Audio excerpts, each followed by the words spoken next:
Daily Blast Live. We're talking about what you're talking about. Thrown under the bus. No.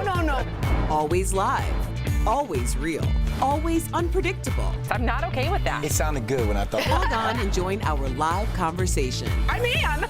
Or just won't let it go. No. DBL starts right now.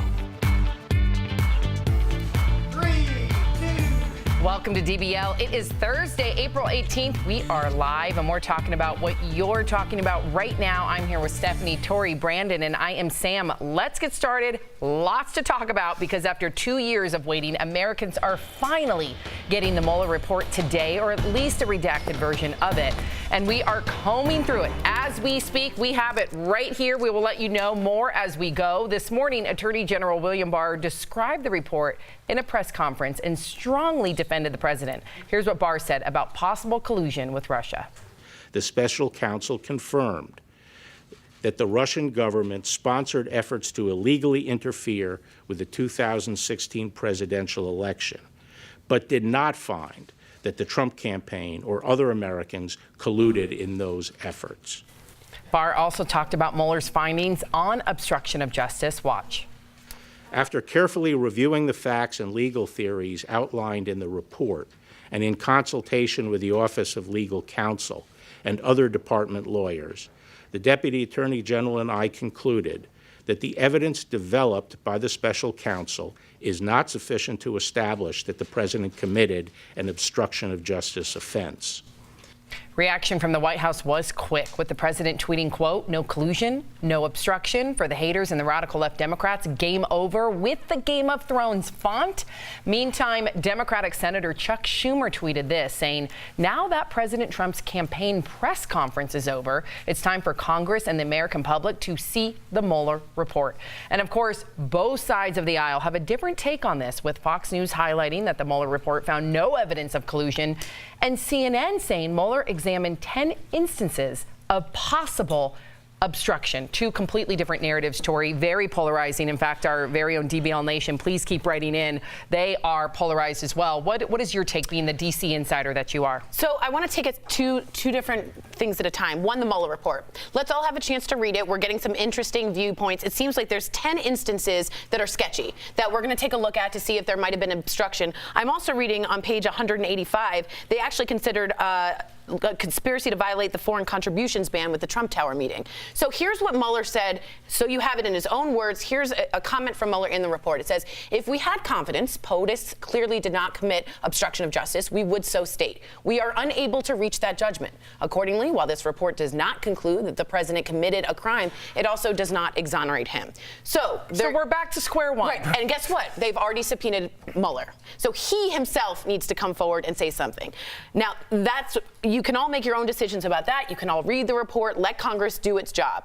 I would like to speak out on Attorney General William Barr, who made a preposterous, pathetic performance today, which outraged me, and it should outrage every American. And I'm saying Republican and Democrat. Chris Wallace of Fox said on Fox News he acted like the attorney for the president and not the country. When you come out and do a pre-spin before anyone's had a chance to say or read what's in the Mueller report, you're not giving us a chance to say or feel what we feel, and you're also trying to spin something in what you think is an independent, completely unbiased Department of Justice. You've made a bad reputation. You have lost your legacy. People are saying you've sworn off your oath. What you don't want to do is come across and say, "I'm representing the president." You are supposed to represent us. So thanks for letting us know what you feel, that there's no collusion. Now let Congress and me and our fellow citizens actually read the report and not just hear words from what I say is now a political operative working for the president. You might have done great for the president. You did not do well for your country today. Wow. Thank you for saying that, Tori. I'm reading our comments as we speak. People are applauding you. They agree with you. But it's important to provide both narratives because a lot of people don't agree with you. Very true. So I want to read some of those comments just so we can see both sides here. We have Chad Wilson. He says, "Good day for America, bad day for Democrats. We cannot wait until 2020. We have Kim Curry writing in saying Democrats are running scared. Now they will be investigated for their actions. And Kenny Chisholm writes, "The president said 2 years ago there was nothing to find MAGA." Again, I feel like we're back to square one after you reading that statement from Mueller. So I look forward to Mueller testifying. I just want transparency transparency. I just want clarity and for us to just move on as a country. That's what I want. Agreed. But please continue to write in, DBL Nation. We love hearing your opinion. Use the hashtag DBL Take. Well, an investigation is happening in New York City as we speak after a man was caught with suspicious items in a cathedral there. Let's get to Kelly Schubert with the news at the moment. Sam, New York police arrested 37-year-old Mark Lamparello last night after he allegedly walked into St. Patrick's Cathedral with gas, lighter fluid, and lighters. Police say church security intercepted him, and when he was questioned, he said his car ran out of gas and he was just cutting through the church. Problem is, when police checked out his van, it had plenty of fuel. Police say this incident is suspicious, especially since it comes just days after the massive fire at the Notre Dame Cathedral in Paris. Now, Sam, the FBI is now assisting the NYPD with this investigation. I'll let you know if I learn more. Very scary. Wow. Kudos to the FBI and to the local law enforcement. Incredible. Thank you. Thank you. Thank you, Kelly. A new 911 call was just released by authorities in this trial of David and Louise Turpin, who are accused of abusing their 13 children. Their 17-year-old daughter called authorities to let them know that she and her siblings were being abused and held against their will. You've got to listen to it to believe it. I live in a family of 15 people, and my parents are abusing. They abuse us, and my two little sisters right now are chained up. How are they tied up, with rope or with what? With chains. They're chained up to their bed. We live in filth, and sometimes I wake up and I can't breathe because how dirty the house is. We don't do school. I haven't finished first grade, and I'm 17. Oh my gosh. That call ultimately led to the arrest of her parents. They are charged with abuse, false imprisonment, and torture, along with other counts. Brandon, you just spent the whole weekend taking care of your nieces and nephews. What does that, I mean, my blood is boiling. Maybe I'm the wrong one, but you know what, wrong one to go to first. But I want these people dead. I'll say it right now. If our producer has to pull me to the side, I want these people dead, because if you think about it, even drug dealers have a code of ethics when it comes to kids. No candy for the dandies. But you're listening. You're looking at these pictures. Go look at the bathroom. Go look at the pictures of the house, because then you're going to understand why we're all so upset. And then she's saying, the little girl, the 17-year-old, she snuck a YouTube account, and she sings, and she sounds like a little kid. But I'm wondering if she did this because it was cathartic in a way, because she had to escape her reality and what she actually lived in. It is unbelievable. Go look at the pictures. Go listen to this 20-minute dispatcher talking to this young girl. This young girl that sounds 7. Unreal. Sounds 7, and you know, the years that I worked with, and then again, these parents have not been convicted. These are just allegations, but I believe these children. That's just me personally. Yep. But especially when you look at the evidence. Stephanie, the years I worked with Dr. Drew Pinsky, I'm not a clinician, but he said, you know, when you come from trauma, sometimes your voice gets stunted. And when you at that age, when you hear that 17-year-old speak and sound like a 5-year-old, breaks my heart. It's literally, it's heartbreaking. I mean, just listening to her voice, I can't imagine what her and her family have what they've gone through. And it's not just now, even though they finally got help. And I was really concerned this morning. I was asking you guys when we were talking about this, you know, what is the help for them now? Who cares for these children now? Where do they go? Because that is something that concerns me. I mean, how are they going to get an education? How are they? This is going to impact them for the rest of their lives. These are things that are going to mentally scar them. They're going to have to go through years of therapy. Their trust in people is going to be non-existent. They've lost their parents now. That's crazy. And it's a strange thing when you've been held captive or you've been abducted. They'll have a very strange relationship with their family and parents because they love them. It's their mum and dad, but then they've been so abused. Stockholm syndrome. So for the rest of their lives, horrific. They're going to be affected. Thank you. Yeah, we will follow the case, but do know, Stephanie, that there are fantastic organizations like CASA that will advocate on behalf of children just like them. And they need all the help that they can get. Yeah. We are switching gears to some entertainment news. Jeopardy host Alex Trebek is giving us an update on his health. You'll remember he told viewers earlier this year that he had stage 4 pancreatic cancer, and now he has a message for his fans. I wanted once again to thank you for your continuing messages of encouragement and support. I've always tried to be straight with you, and I'm not going to stop now. So despite what you may have heard, I'm feeling good. I'm continuing with my therapy. So I look forward to seeing you once again in September with all kinds of good stuff.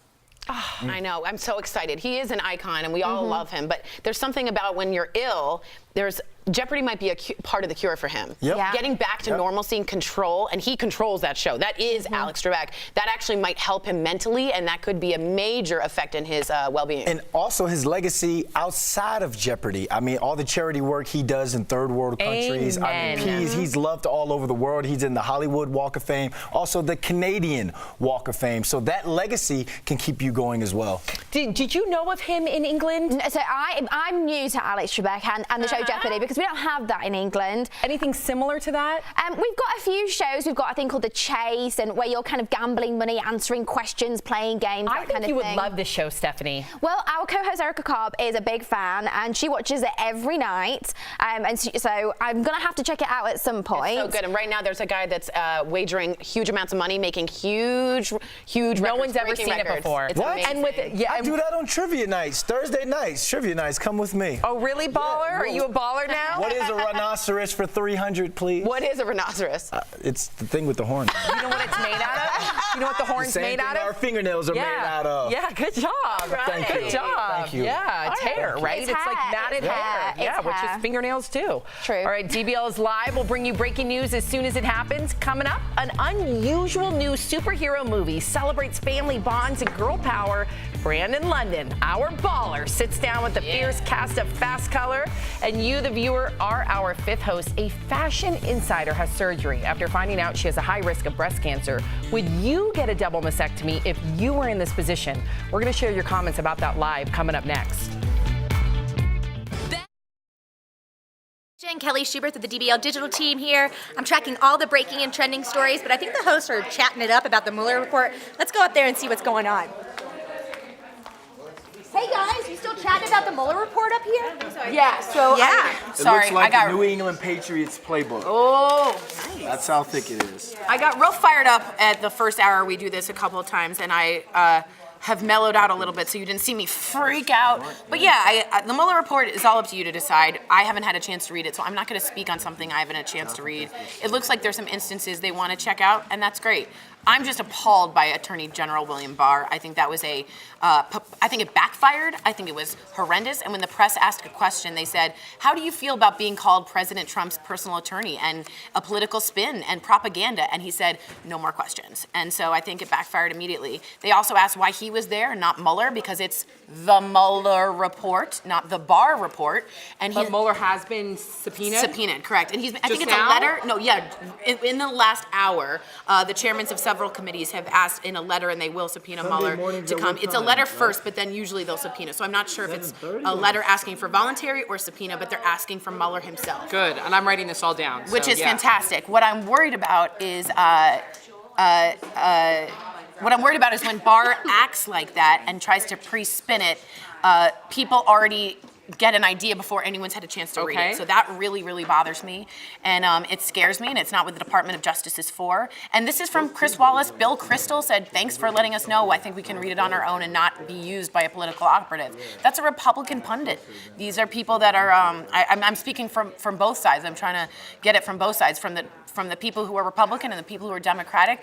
This has never been happened before, where a special counsel delivers a report and the Attorney General intercepts it, does a spin, tries to put it all and say there's no collusion before Congress has had a chance to read it. So at this point, I think it backfired spectacularly, and when asked why Mueller wasn't there, he said, well, it's my report. I asked him to write it for me. Well, it should be for the American people.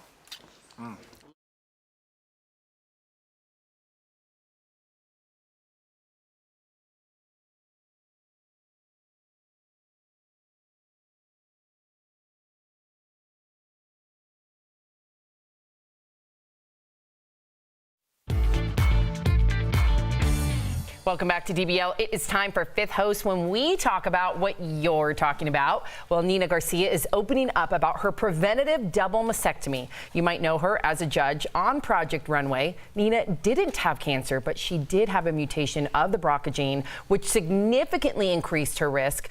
Doctors don't completely agree with this approach because surgery doesn't entirely eliminate the risk of cancer, and it is a surgery which is risky. And there are less drastic options if women do get cancer. Plus, No surgery, again, is risk-free.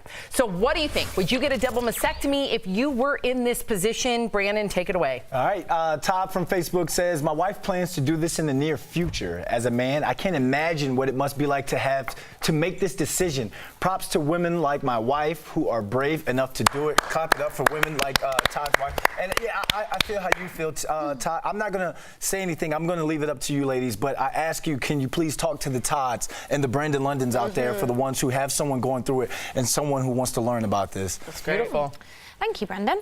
Riley from YouTube says, I understand why some women make this choice, but my thought is that people die on operating tables every day. I'm not a fan of surgery in general and do believe in alternate medicine. I completely understand where you're coming from here, and any surgery is incredibly dangerous. I've spoken a few times about being poorly, and there was a surgery I had when I was very sick, and I had to be completely resuscitated, and that was unexpected, and I was very young. It was only a few years ago. And yeah, my heart stopped because of the anaesthetic, and because I'm very immune and susceptible to medicine. Not immune. No, is that the right word? Yeah. Yes. I'm very susceptible anyway. I get very easily affected. So it is a big risk, but you have to outweigh the risk versus reward here. So if someone in your family, if you've got a history of this disease, it's very serious, and it's worth really considering your vanity and how you look rather than your actual health. And if it's worth something you could potentially die of having, this is a gamble with your life. And I understand that it's very traumatic, and it's having parts of your body removed, which is horrendous in itself and would take so long to get over. But you have to remember that you could die from this. It's a fair point. Nancy from Facebook says, a few years ago, my mother had to do this because she had breast cancer. I know she felt a little weird on her own body afterwards, but it's important, way more important, that she's with us for as long as possible. Nancy, I completely agree with you. And I just want to respond to what Brandon said. If you want to talk to women in your, first off, clap your hands if you know someone who's had this happen in the room.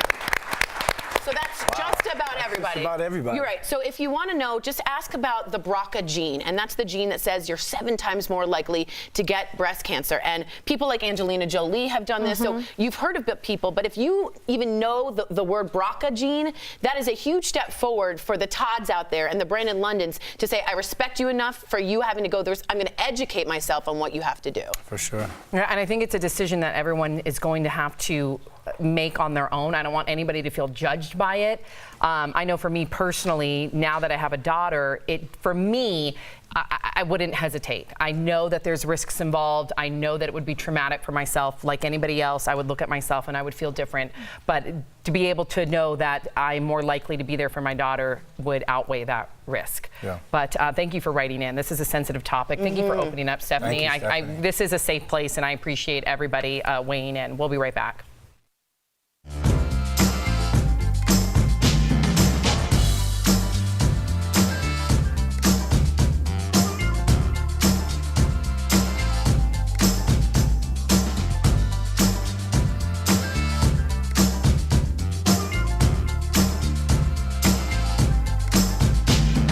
Asked Stephanie because I had no idea. Here we're still getting to know Stephanie. I didn't know that this happened to you. So talk about your near-death experience. Well, I was in surgery, and I've got a few different autoimmune diseases, and I'm very susceptible to different medicines, and it can really affect me quite seriously. And one time I was having surgery. It wasn't elective surgery. I needed to have the surgery done. And yeah, my heart stopped and I stopped breathing. And I had to be fully resuscitated. When you woke up, what did they tell you? I had no idea that Did they tell you, like, what did that make you feel when later on you found out that your heart stopped? I just kind of was really shocked because obviously I'm still quite young, and I'm relatively, like, my organs, I'm relatively healthy. I can work out. My heart is very strong. So they said it was anesthetics? It was down to the anesthetic. So what will happen, like, in the future if you have to get put under? So I have to have special anaesthetists that are there, and they have to have the equipment ready at all times. Just in case. Like life-saving support? So I have to have life support there. Good God. Scary stuff. So even when last year, when I had, I was meant to meet Tori. When Tori was going to London. Oh, that's right. To do the royal wedding. Tori was going to London to do the royal wedding, and I was going to meet Tori there, and I'd only had a tooth out, and I I had a very bad reaction to the medicine. I couldn't meet Tori as well. So that was just from having my tooth out. So She's it's very just, sensitive. It's just super sensitive to medicine. Yeah, that's terrifying. So-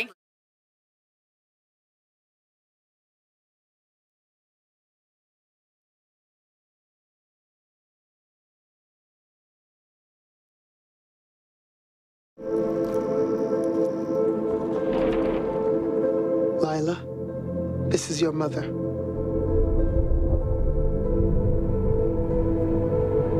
Does she have... Yes, but not like yours.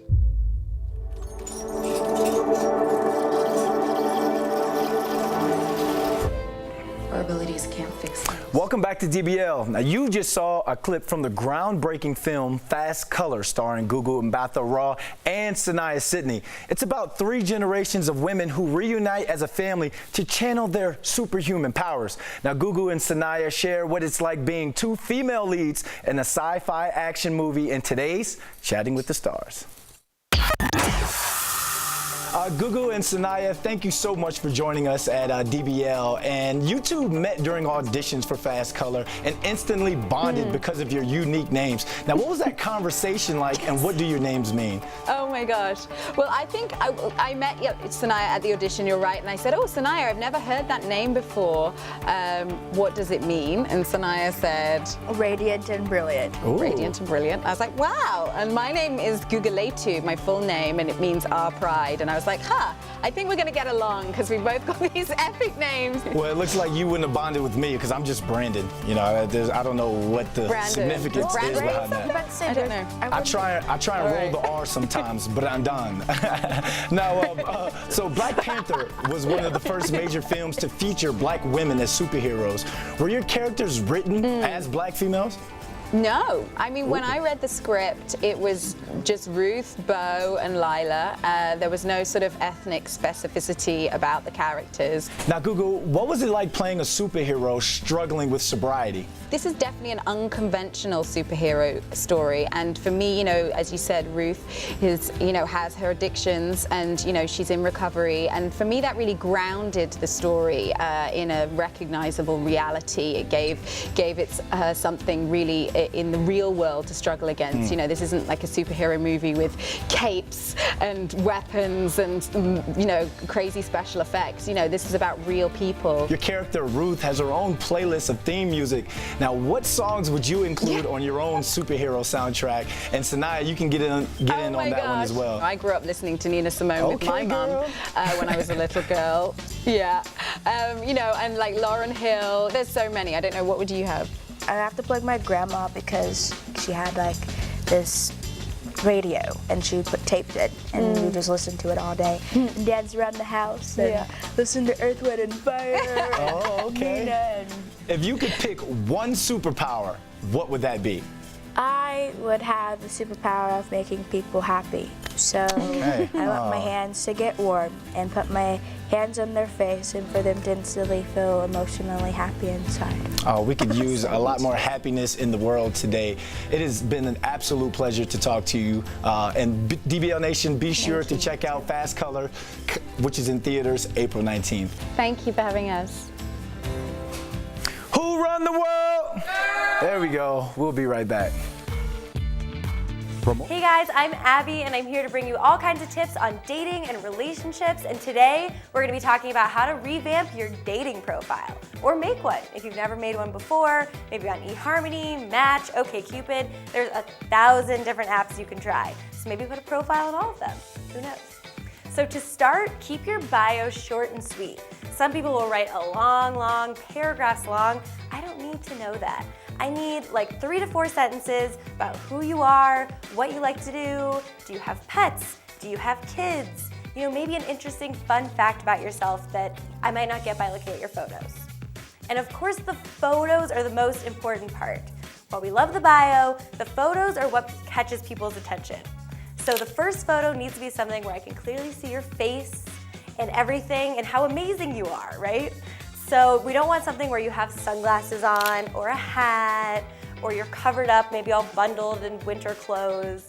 And also, keep the group photos out of play here. It's okay to have maybe like one where you're with a friend or your family, your kids or something, maybe in a photo later on. But the first couple photos, make sure that's just you.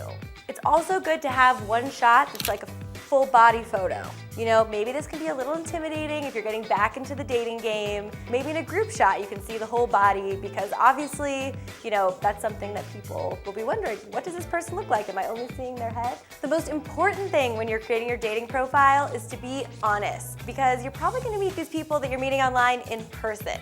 So make sure that you have current photos, no photos from college or when your kids were just born. Let's have something current. No mirror selfies. This is a hard no. If I see a mirror selfie, I tell people, take that down. I don't know why, but it's just not a good look.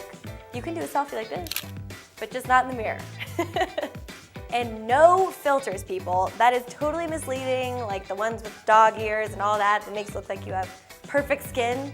None of us are like that. So if you're just honest with yourself and honest with everyone else, you'll find a great match. If you want more advice about jumping into the world of online dating, you can follow me on Instagram at ModernYenta.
Welcome back to DBL. We love sharing your comments. What do we have, Tori? People hitting back. I love this debate. Interactive, live. I love it. All right, so Naimu says, life is too short for me to lose my mind over the Mueller report. You can choose to read it or not, but at the end of the day, I'm focusing on my stress level, family, pet health, and blessings from God. Aww. And Vicky says, progressives will probably choose at MSNBC, conservatives will watch Fox, cable news will spin, American public should draw their own conclusions. I agree with all of you. I simply had a problem with Barr trying to speak for the president when that is not in the norm to do so from the Department of Justice, which should be an independent, unbiased view. And Republican or Democrat, that should bother you. That should say something. He should serve us, not the president. That was my point. Well said. And at the end of the day, we're all still blessed. Yes, we are. At the end of the day, we're all still blessed. Hey, I'm loving all the comments. For sure. Yeah, we respect all of your comments. Thank you for tuning in. We will see you tomorrow, same time, same place. Enjoy, what's Thursday? I always forget. Enjoy Thursday. Yeah, bye, guys.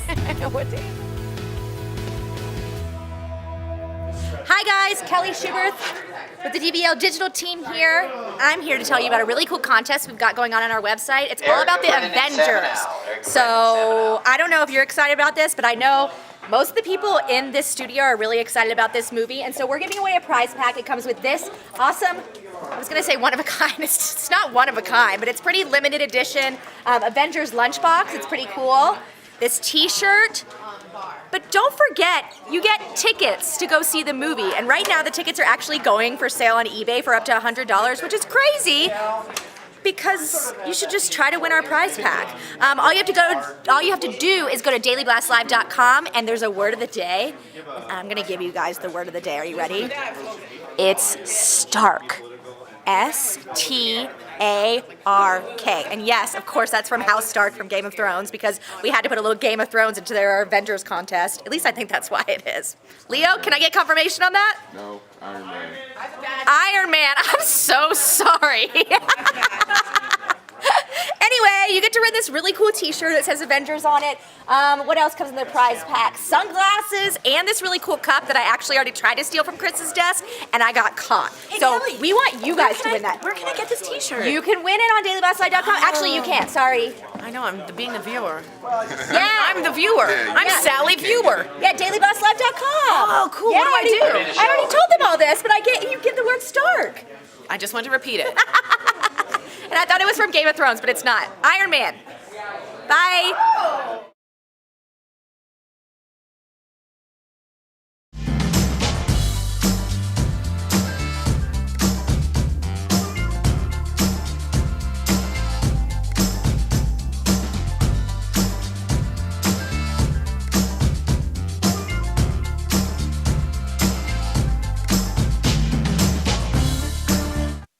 This is Daily Blast Live. We're talking about what you're talking about. Because everyone's talking about this. Always live, always real, always unpredictable. You think this hair just naturally stays like this? Log on and join our live conversation. I can't believe I'm saying this.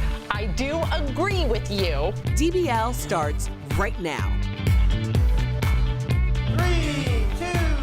Welcome to Daily Blast Live. It is Thursday, April 18th. We are live and we're talking about what you're talking about right now. I'm here with Erica, Brandon, Al, and I am Sam. Jeff is on assignment. Let's get started. After 2 years of waiting, Americans are finally getting the Mueller report today, or at least a redacted version of it, and we are combing through it. Here it is. Yes, we have it all, redactions and all. We will let you know more as we go and more as we uncover what we find in the report. But this morning, Attorney General William Barr described the report in a press conference and strongly defended the president. Here's what Barr said about possible collusion with Russia. The special counsel confirmed that the Russian government sponsored efforts to illegally interfere with the 2016 presidential election, but did not find that the Trump campaign or other Americans colluded in those efforts. Barr also talked about Mueller's findings on obstruction of justice. Watch. After carefully reviewing the facts and legal theories outlined in the report, and in consultation with the Office of Legal Counsel and other department lawyers, the Deputy Attorney General and I concluded that the evidence developed by the special counsel is not sufficient to establish that the president committed an obstruction of justice offense. Reaction from the White House was quick, with the president tweeting, quote, "No collusion, no obstruction. For the haters and the radical left Democrats, game over." With the Game of Thrones font, by the way. Meantime, Democratic Senator Chuck Schumer tweeted this, saying, "Now that President Trump's campaign press conference is over, it's time for Congress and the American public to see the Mueller report." And of course, both sides of the aisle have a different take on this, with Fox News highlighting that the Mueller report found no evidence of collusion, and CNN saying Mueller examined 10 instances of possible obstruction.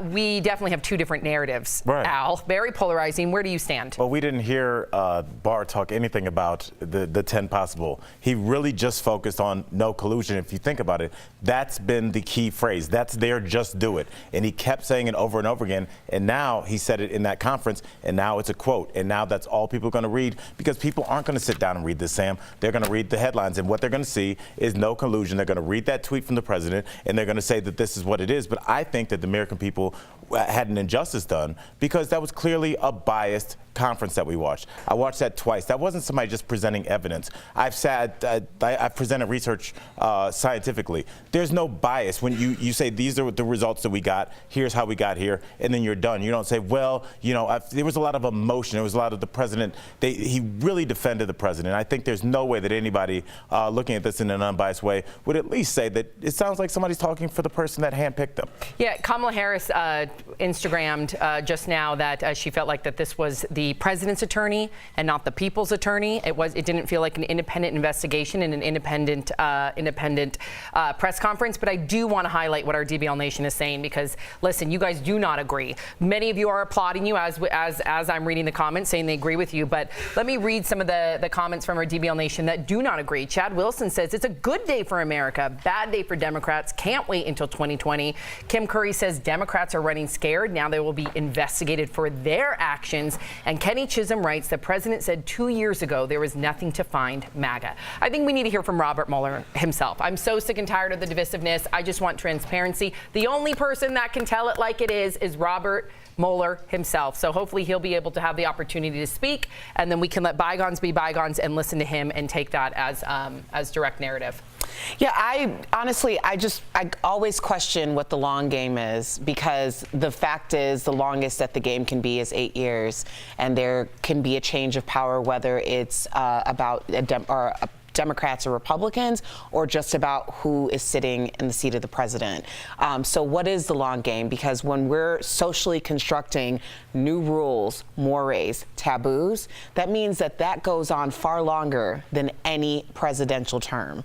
So we have to think about what the long game is. Yeah, we'll have to wait and see. And as I said, we're coming through it too. It's just so interesting, and I know we got to move on, Sam, but we read comments like, it's a great day for America.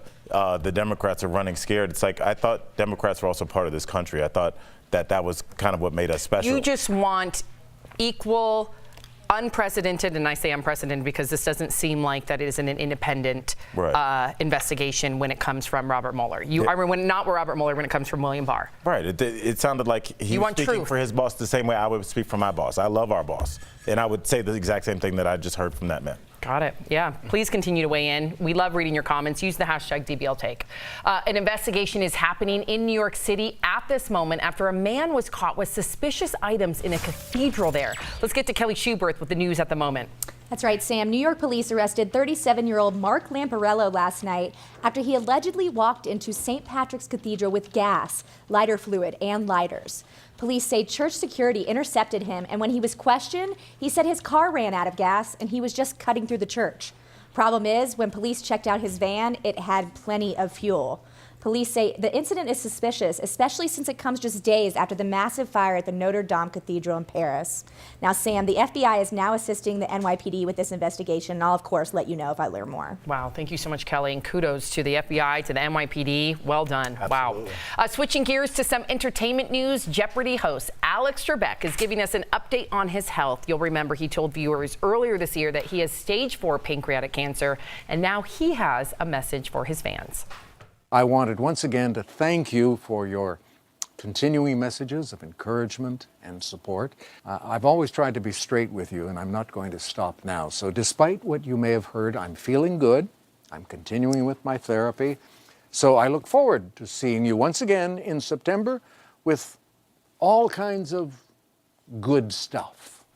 Great news, Alex. And meantime, James Holzhauer is crushing it on Jeopardy! In last night's episode, he won $131,000, topping his own single-day win record that he set last week of $110,000.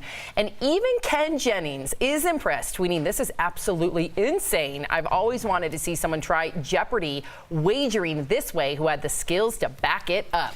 This is great for Jeopardy! This is great for Alex Trebek. I mean, you're bringing a new audience. And Al, I'm sorry to say, but you're fired now as my pick'ems guy because this guy is Shadow was a rough year, Brandon. He's on fire. But this is a distraction for Alec in a good way, because now people are going to look and tune in to see what this guy does. We're not going to look in to be like, oh, Alex, it looks like he's losing weight. It looks like his hair is thinning or anything like that. So not only does this bring in a new audience, it excites people, but it also gives Alec time to get well, get back, and can't wait to see him in that 36th season. Well, honestly, my husband and I watch Jeopardy every day. You do. You love it. You live it. Love it. Erica lives it. Seriously, this guy, like the first day he was on, and it was the competition was super fierce the first day.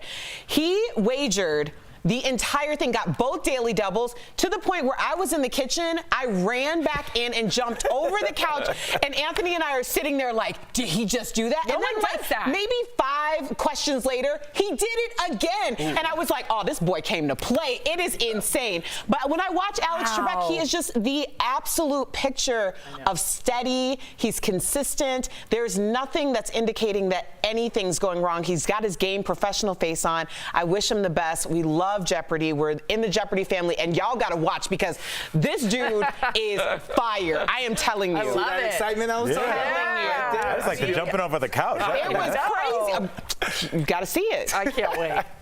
Jumping over the couch.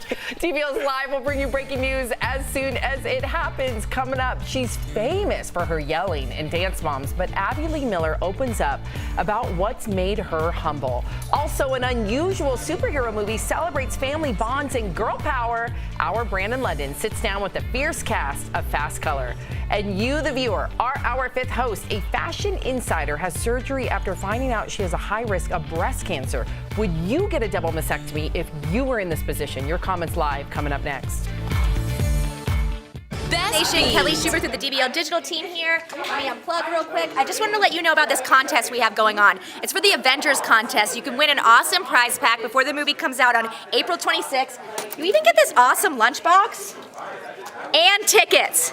I'm gonna take the lunchbox and go up to the desk. Sorry, Adam. We're gonna see what's going on up here. Erica, I've been watching this guy too. So he's apparently a gambler of something of the sorts in real life, and that's what he does, I think? Right. Something about like algorithms and stuff. But this is what I find so fascinating. So he and his wife are doing a wow year. So with the winnings, so they're going to travel the world and stay in a different place for a month, like live there for a month, completely immerse themselves in the lifestyle and culture, which I just think is super awesome. And now they're able to do it. Like, it's really something special. You should really watch it. Because even when he gets the Daily Double, how does he always know where the Daily Double is? Awesome. He gets like so good. every Daily Double. How many days has he been on now? I don't know. I haven't seen every day, but my sister watches it every day like you guys do, her and her husband do. And so I've been watching whenever I go to her house, she has it on, and I'm like, this guy's pretty good. Well, we record it, so sometimes we'll watch 3 in at a one time. day. So I think we're like probably 2 days behind, so I didn't see the last one. Okay. But I mean, I don't know how they're gonna stop him. I don't either. He's just going to keep on going. But I forgot to mention, you guys, to win the Avengers prize pack, you have to type in the word of the day, and the word of the day is Stark. That's not House Stark from Game of Thrones. It's from Iron Man. Yeah. So that's happening. We're giving away, Erica, a really cool prize pack. You can know you're fine. It used to be alive. I was going to say it's Monday, but it's not Monday at all. It's Thursday. I know we're giving it away, Kelly. You Yes. know how I know? How? Because Avengers Yeah. Endgame on DBL. Watch for the word of the day. She has to do the voiceovers for that, so that's why she knows exactly what we're talking I about know here. everything. But it's a really cool prize pack. You get sunglasses, you get the tickets, and the tickets are going on eBay for like $100 a piece, which is insane. We've got some guys who are seeing it early here. They're going to give you a review right after they see it next week, so we'll keep you updated. Avengers Endgame. Watch for the word of the day.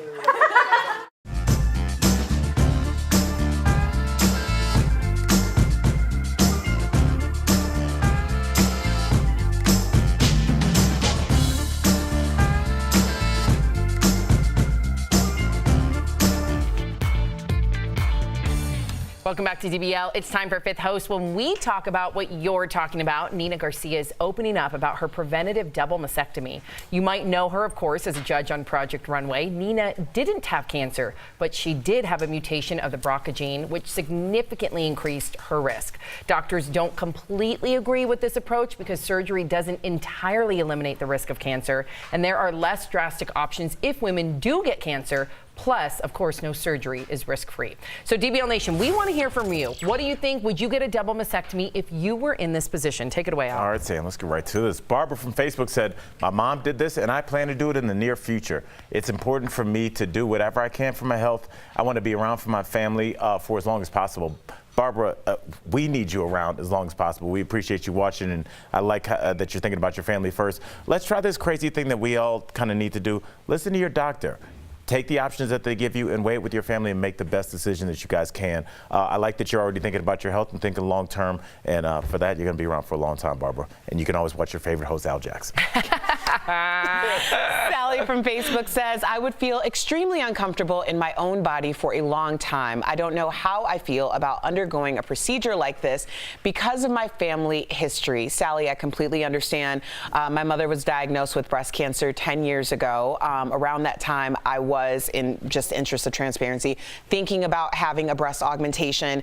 I felt like that was the thing, it was kind of a sign for me to get tested. So I got tested for BRCA. I came back negative, and my mother and I had a very, very strong conversation about what I should do, and I opted not to do the augmentation because I would have gotten the double mastectomy with the augmentation had that happened. There is a woman named Lindsay Abner who I have had the privilege of working with in the past. She was the youngest woman ever to get the double mastectomy electively, and it has saved her life, and she now has a foundation called Bright Pink, which has chapters all over the country. If you're looking for preventative breast and ovarian health care, that is such a great organization. It's called Bright Pink. Wonderful. Thank you for that, Eric. Great information. Kimmy from Facebook says, I chose to get a double mastectomy because of my risk for breast cancer. It's been a little over a year since I had it done, and I feel like I'm just beginning to feel like myself again. Well, congratulations to you, Kimmy. I don't want to mansplain here, so I want to learn. I want to be educated. So can you ladies continue to talk about not only your experiences, but how I can go to a family member and just ask, hey, what do you need to look for? I think just having the conversations. We've had the conversations in my household because, you know, breast cancer does run in my family. I've not yet been tested. If I do get tested, which I should, I have a daughter. She depends on me. And if I end up having that BRCA gene, I would definitely have to really sit down and outweigh those risks because I want to be there for my daughter. And if that means that I have a more likelihood to be there for her by getting a double mastectomy, I would not think twice. Am I saying it would be simple? No, you are going to look at yourself differently. You are going to go through some trauma. I completely empathize with everybody that has to make that decision. But I think my quick answer to you is just have the conversation. Have the conversation. Yeah. I'm scared to have the conversation. I know, right? But you know what? Unpleasant. It's unpleasant. It's not as scary as when you get a diagnosis. There you go. Like proactive about preventative health and preventative options for yourself. It might be scary, but not the way that it is when you get that diagnosis. Ain't that the truth? That is a powerful statement. We do have new details in the Varsity Blues college admissions scandal. Raquel Villanueva has news at this moment. That's right, Sam. Prosecutors plan to recommend Felicity Huffman serve very little prison time. USA Today, which viewed the plea agreement, says she's facing 4 to 10 months behind bars, and they are leaning towards the lower end of that scale. Meanwhile, an interview with Lori Loughlin's husband, Massimo Giannulli, just resurfaced. In it, the fashion designer admits he lied to his parents about attending USC full-time, telling the fashion blog he would send them fake report cards and tuition bills. He then used the money for his clothing company. He and Loughlin now face up to 40 years in prison for allegedly paying for their daughters to get into USC. Wow. Wow, wow, wow. I wish we had more time to talk about that. I'm sure we all have a lot to say, so tune into our break on Facebook and YouTube at Daily Blast Live because we're all going to chime in. We'll be right back.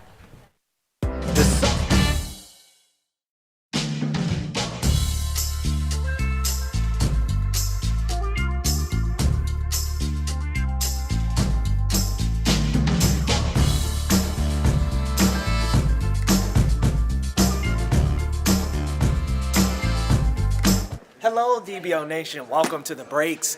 Who's excited for Avengers Endgame? I know I am. Like I've been saying all this time, everybody, this has been the lead up of 11 years worth of Marvel films, and we're doing a special contest here at DBL, giving away some really good stuff, y'all. If you've been watching since yesterday, I love this lunchbox. So hurry up and enter our contest. And here's how you do it. You go to dailyblastlive.com/sweepstakes.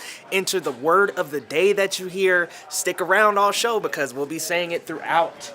And not only do you get that lunchbox, you also get a t-shirt with this cool Avengers in the corner. But guess what? It's not just the cool Avengers in the corner. You get the Disappearing A as well. You know, a nice little awesome detail there to detail the last movie and what happened there if you've seen it. But guys, go on to dailyblastlive.com/sweepstakes. Be sure to enter. And as I said, stick around because we'll be giving you the word of the day. And with that word, you'll be entered into our contest. You win the t-shirt, the lunchbox, there's sunglasses, there's multiple tickets. I mean, you get to take a friend with you. Come on, y'all. Tickets are going for up to 100. I even seen 1,000 on eBay. And we'll see you guys next break. I got a little distracted, but stick around and we'll see you guys next break. Call now. Call now for your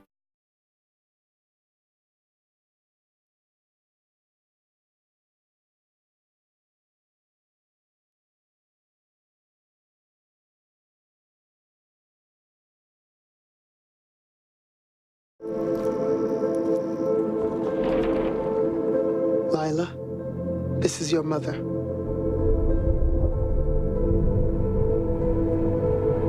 Does she have... Yes, but not like yours.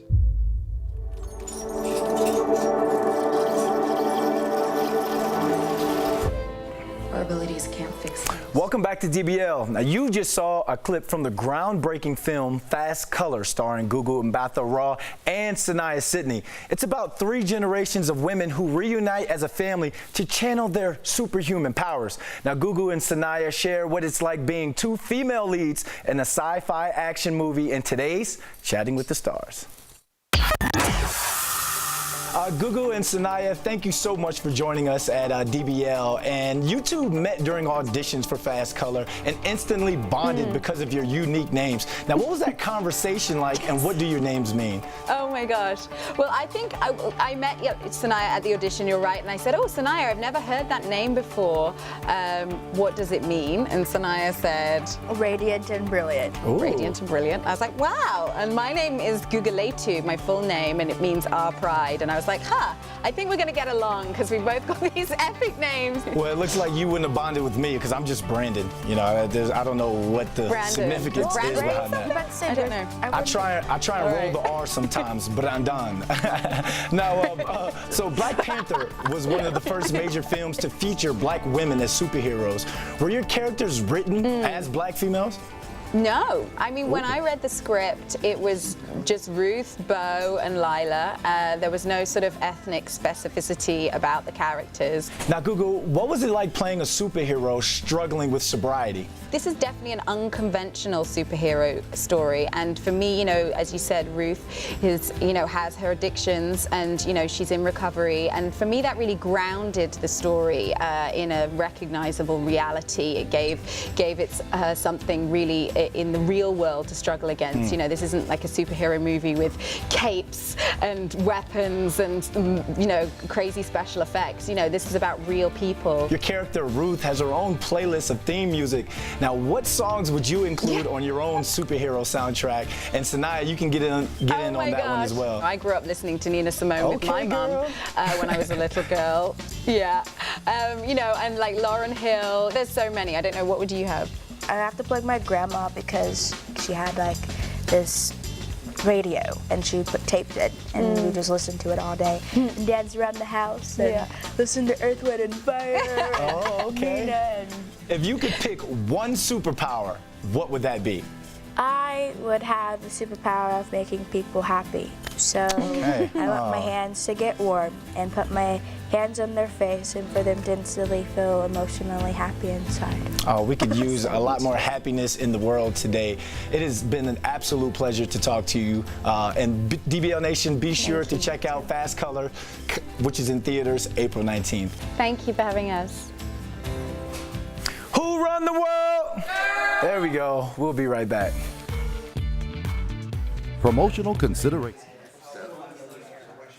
Oh, you just saw me dipping my toe in and out of the Mueller case. Do you see what I am doing? Because I'm trying to make it fun.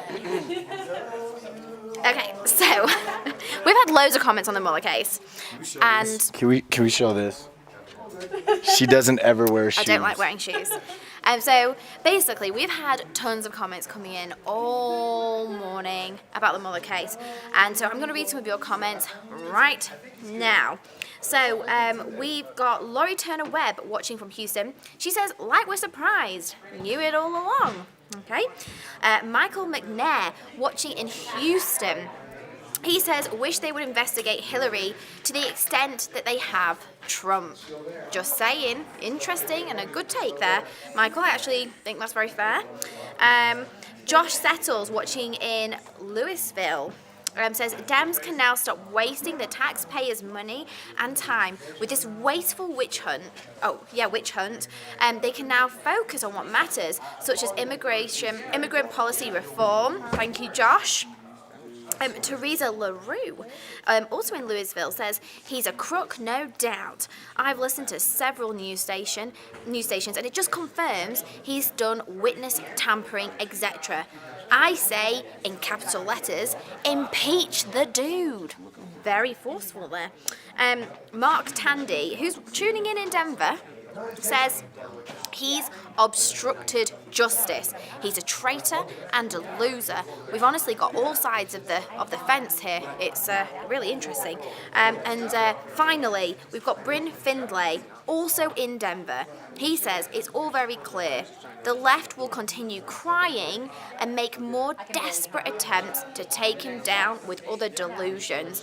So it seems as though everyone, obviously depending which way you swing politically, has got your own opinion. I know our very own Troy Shulman, one of our co-hosts, was so upset about some of the things that have happened with the report and how it's all been handled and how basically other people's opinions were put onto what the report said before it was released.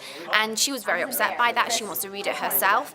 I mean, how many of you guys are actually going to read this report? I would love to know. There's 400 pages. It's about this thick. How many of you are going to read it?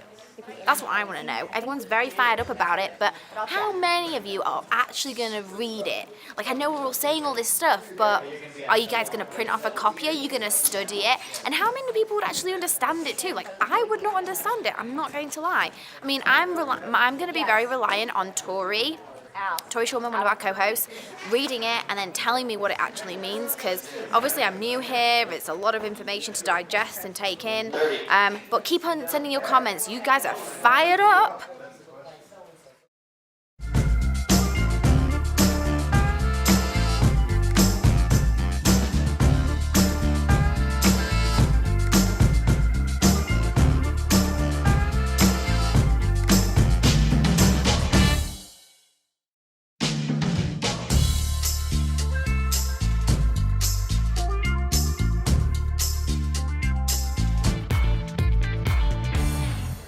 Welcome back to DBL. Today's Heart Threads, it's all about family.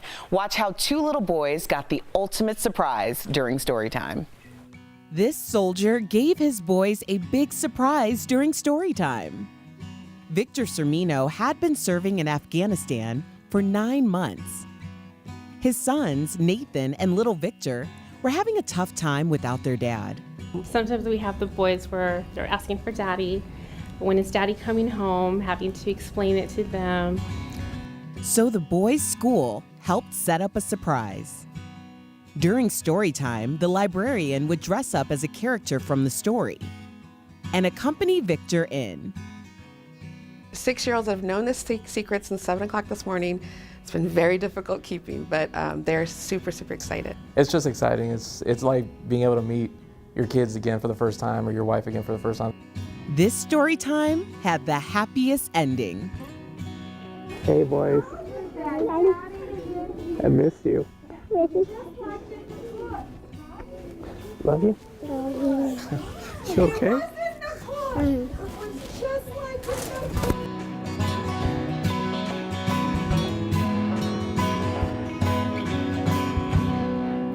I can only take one of those soldier return home stories, and then the tears start going. What a beautiful story. Well done, Erica. And everybody, if you're leaving us right now, don't worry. You can still watch us live on Facebook and YouTube. Here's what's coming up next on DBL. Queen Bee gets real about how she dropped the baby weight. We're giving you the skinny on the extreme Beyonce diet. Then, from dance studio fame to cancer survivor, Abby Lee Miller reflects on her life. We'll show you how she's commemorating her diagnosis. And to wash or not to wash, hair care tips that'll blow your mind when we come back.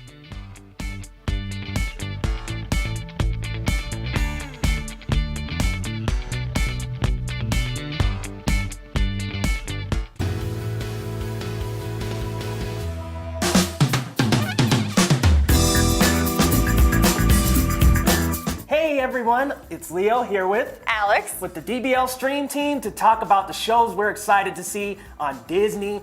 Plus, y'all, Disney's premier streaming service is coming up this November, and there's a lot to unpack. We got a live-action Star Wars TV show, The Mandalorian, which will be its very first live-action TV show in the Star Wars series. They're also going to have the movies on there. You're also going to have Clone Wars. I mean, there's a lot of Star Wars on there, but let's not forget Marvel. We can't miss out with them. They're going to have spin-off series like Falcon and Winter Soldier.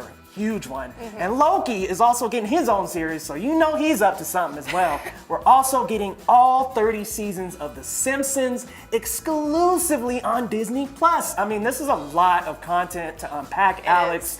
What are some of your favorites that are coming up? I think some of the things I'm most excited about are like the classic Disney ones, like things that I watched on VHS when I was a kid. And also Steamboat Willie's gonna be on there, which it came out in 1928. Oh my gosh. So that's like a beautiful piece of like animated history. Yeah. So I'm loving that. I'm loving Sleeping Beauty, Snow White and the Seven Dwarfs. I know. I mean, you get all of those classic ones, and you even get the 90s ones like Lion King, Hercules, Aladdin. Like, there's going to be so many of these movies that you might even run out of things to watch because there's so much. And you get to watch them without having to rewind a VHS like the good old days. Yes. So that's awesome. Exactly. And all of this is only $7. That's pretty amazing. Coming up in November, and man, I am just super excited for Star Wars Clone Wars. We finally get another season. I believe this is season 7 we're getting, and it's been 5 years since the end of the series. And it ended on such a cliffhanger. I mean, Anakin and Ahsoka went their separate ways at the end of the series, and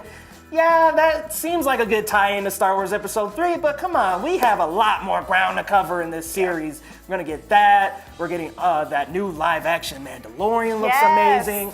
I mean, there's a lot coming up on Disney Plus, guys. So be sure to check it out. It's only $7 coming up on November 21st, and we'll see you next time on Stream Team. I can't believe I'm saying this. I do agree with you. DBL starts right now.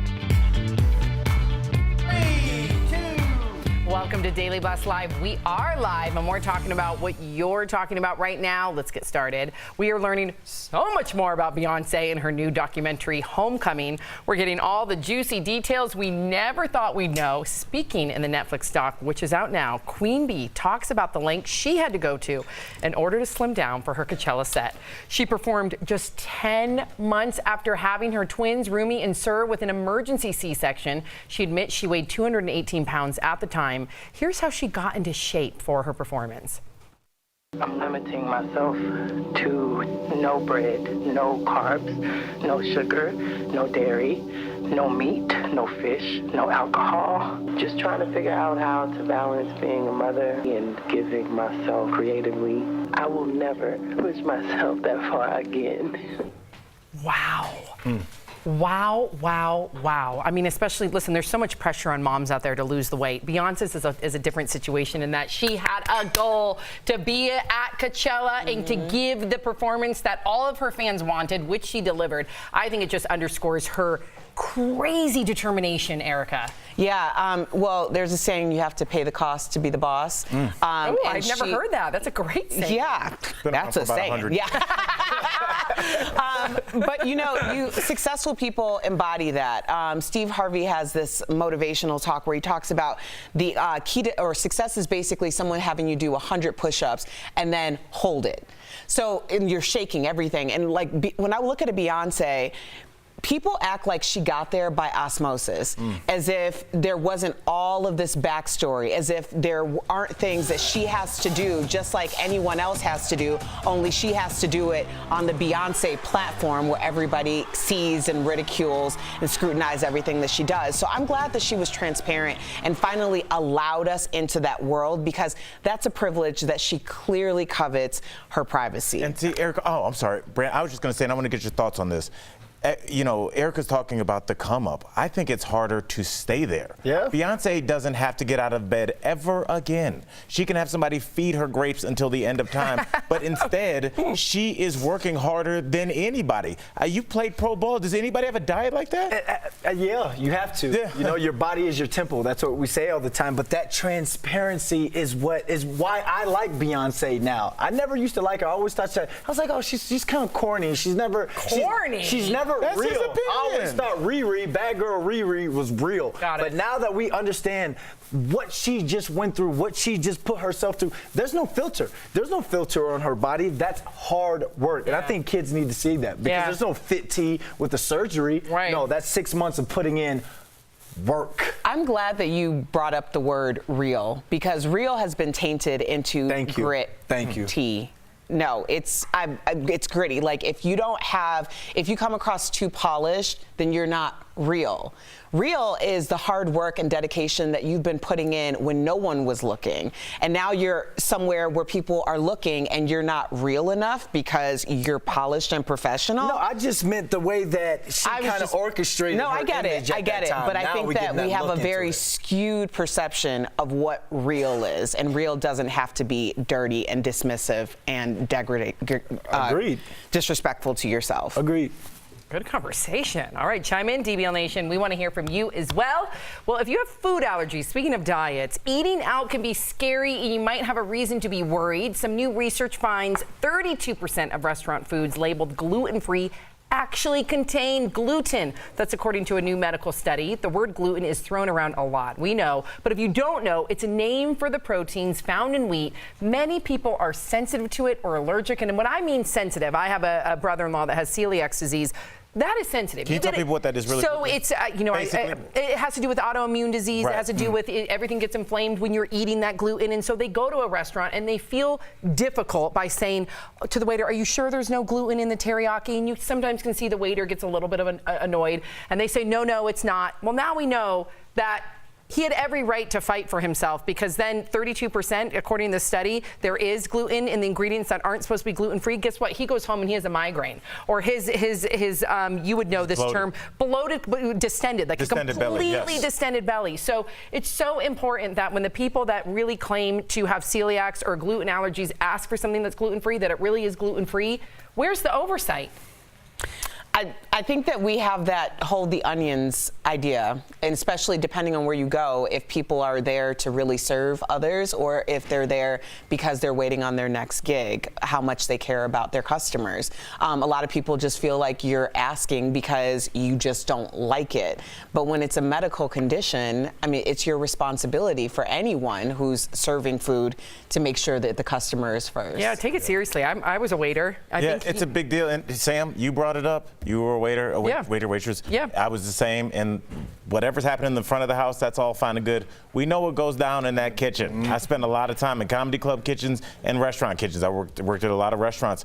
And you have to, honestly, like you said, take inventory of where you're going. And remember, like, this is going into your body. So if you go to somewhere and they got a B rating, but they got the best noodles in town, well, you're taking a risk. You need to, I'm not a Yelp person, but you should do some inventory, especially if you have any kind of dietary concerns. And you see them, they're taking advantage of people, you know? They're taking advantage of people who have to have a certain wheat or protein in their system. Remember, we just did a story a couple weeks ago about the fish fraud. You know, what if someone had some sort of fish allergy and the company is trying to get over on people to make money to put more coin in their pocket? They don't care. Like you said, where is the oversight? Yeah, health matters. Make sure that you advocate for yourself because clearly, according to that study, and like you always say, Sam, you should be able to read everything on the back of that box. There oh should be my nothing gosh, isn't that the most? None of that. Yep, read all the ingredients, know the ingredients.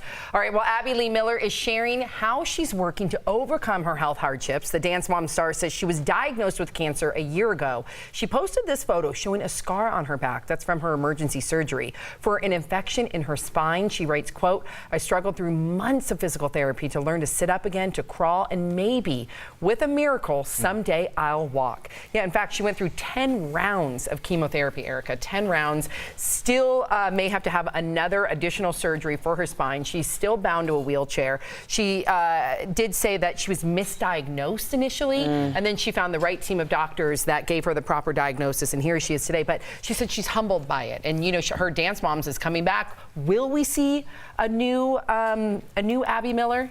I hope so. You know, she's obviously had a lot to battle. She was sent to prison, and then she had a cancer diagnosis, and now she's unable to walk. I think a lot of times when things fall apart, they all fall apart together so that you can rebuild that foundation. And I'm really rooting for her because she is, I think that she has a real fighter spirit quality. I don't know if we have enough time to get into this, but I want to ask you guys this. and I'm not attacking anybody that has cancer, but I could not watch that show. I know. Watching those young women, especially as much as we advocate for young women on the show, being berated and talked down to. Crying, brought to tears. Every day on camera, on television. I'm rooting for her to get better health-wise, but as a human being, I find her detestable. I'm sorry. If you walked up on somebody talking to a child like that at a grocery store, you would intervene, Brandon. I know your character. But if that's your own child, certain people have different ways to raise their children. She's a coach. She's a dance coach. But if you can't take instruction or hard instruction from a coach, you can't take hard instruction in the real life from a boss. We all have coaches back then that we hated, that we can see in some of our bosses. Maybe our boss is not here, but we've all had those jobs. So in a way, the argument, your boss should never talk to you like that. There's a line. You're an adult. You can still be a tough coach without bringing someone to tears. Your humanity is not up for debate here, whether you're 7 or 77. If I ever found anybody talking to Sophie like that, talking to Anthony like that, there would be a problem. I would not let that ride, and because she's sick now, I'm sorry for that. I wish her a speedy recovery, but I'm not a fan. We might see a new Abby. We might see a new Abby Miller. At the cost of how many young lives is she permanently affected? Yeah, we'll have to wait and see. Yeah, believe me, there's a lot of parents out there that claim it showed up to her court when she was brought to court and was sentenced to prison. There's a lot of parents there cheering and happy because they felt like it was karma. So, but we do wish her well. We do wish her a speedy recovery. But and hopefully this will be a new Abby Miller. Yes, ma'am. Coming up, soft waves are all the rage. Ooh, I love a good soft wave. And in today's Deal Blast, we have an incredible bargain for turning straight hair into curls. Yes, bro. And speaking of hair, do you know how often you should wash? According to the experts, you might be surprised. That's coming up next.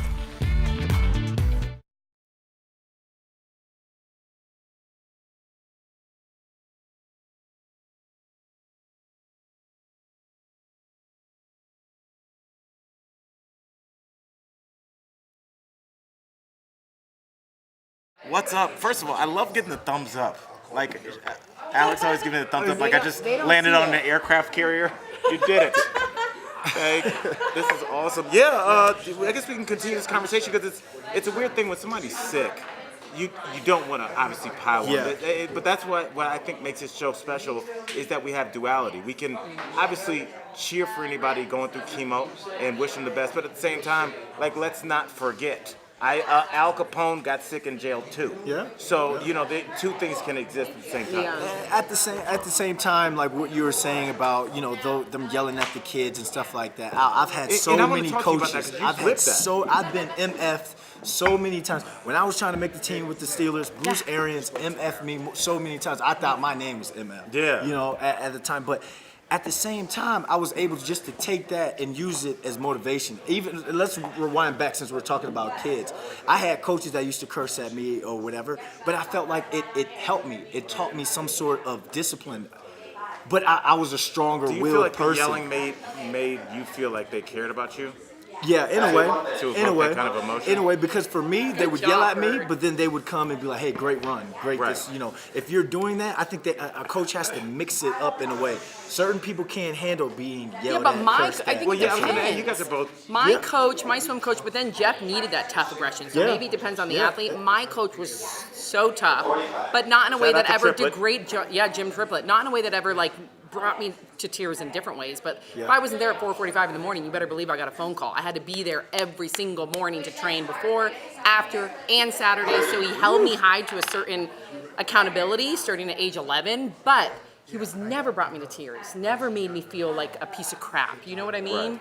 There's a line. I think it's a pretty solid line. I'm sure it's been crossed before in football. But if you say it made you the man that you are today, Jeff too. Jeff does too.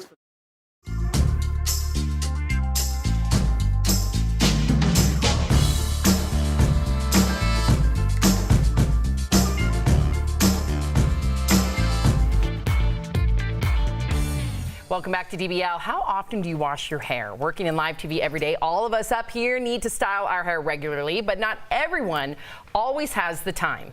So our own Kelly Schubert actually washes her hair once a week. Kelly, today is what, day? Yeah, day 5 today. So do you dry shampoo in between? Oh yeah, I'm all about that Dry Bar dry shampoo. I love it so much. My hair actually used to be super oily. I used to wash it every single day because it was so oily and flat. But once I trained it, Coco, our hairstylist, helped me train it to put that dry shampoo in every day, and now I just don't have to wash it every day. Interesting. Yeah. I'm a 2-day-a-week girl. But we want to also hear from you guys. Head over to dblvote.com. Let us know how many times a week you wash your hair. Experts are split. Some say you should wash your locks every day. Others say you need your hair to breathe. Before we chime in, I guess there's some factors. So there are some factors at play and how often you should put down the dry shampoo and head for the shower. Okay, here we go. First, oil production plays a huge role in how dirty your hair can get, and that's partly based on your ethnicity. Oil production on your face and scalp determines how this music is so, it's taking me out of it. Sonic the Hedgehog? This is like what you have right before you have a nervous breakdown. This is very strange music.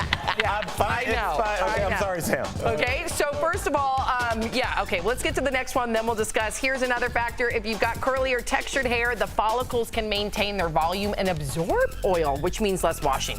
Erica, so I'm twice a week. What about you? I wash it when it needs to be washed. How do you know? Yes. How do you know? Well, for me, if it gets really dry, then I'll rewash it. But like for natural hair, and I'm still learning, I'm on this journey, you really have to listen to what your hair needs. And there's like full wash days. I try to avoid an actual wash day. I know a lot of naturalistas do that, but I can't commit to like 7 hours of 7 wash. hours? Now, do you have to dry shampoo or no? Oh no, I wouldn't use dry shampoo. Okay, I dry shampoo. But crazy. my hair is wet almost every day because it gets steamed, so I just pull product through. That's those natural juices and berries right there. Those juices and berries. No, I think it's actually called Matrix or Weedad or Shea. Shea, I love Shea. What about color? Many of us use dyes to color our hair or use chemicals for a perm. This makes hair more fragile. The more you wash it, the faster the treatment fades, and so the cycle begins. So if you color or perm, you can wash your hair less often. What about you two? What do you guys do? I am just into getting my hair washed by somebody else. Doesn't it feel good? I didn't know because you guys go to salons and like somebody, like guys Scalp don't go. massage. Like when you go to a black barbershop, if you ask them to massage your scalp, that might be a problem. But like the times that you do need to go to a salon and somebody like leans your head back, I'm like, why haven't I been doing this my whole life? I've never had that done to me. Brandon, you got enough hair now, you should Talk do it. about your process that you've been doing. I wash my hair 1 time a week. You know? What about your curl powder? Oh yeah, the curl. You've seen me in some of Tori's interviews. I'm in the back sitting at my desk with my little curl sponge, and I'm just sitting there. I have to keep it moisturized. This is the longest I've ever had my hair. We got the curl sponge here. Oh, here it is. Good job, Kelly Schubert. Always on it, girl. And can we get a close-up on that so you can show what it is? Yeah, the best part, it right here, you have these little holes in it, and then you sit back. But the best part is when I just sit back, kick back, I'm just like. Now, relaxing what happens if you didn't use that? What would your hair, what would it look like? Oh man, it'd be all frizzy, and I had like the afro, like the 1970s Soul Brother afro. I like that. Hey, too. there's nothing wrong with that. I know, I like that too, honey. Bring it on. I might rock my afro tomorrow. Yeah, Erica, please do. Wear your afro to work day tomorrow? It is. It can be wear your afro to work day any day. Just wait for it. On air hair. All right, let's hear what our own DBL Nation does. It says how many times the average day for you is you guys do 4. So 4 times a week. All right, that's too low. Yeah. How many times a week for you? It's almost every day because I try and work out at least twice a day. So, I have nothing. So it's the same soap on my body. It's Use a baby wipe. Yeah, just I have nothing. rinse your body off, Al. It's fine. Okay. Coming up, time to power up in today's Deal Blast. Recharge your battery when you're on the road. The incredible deal next.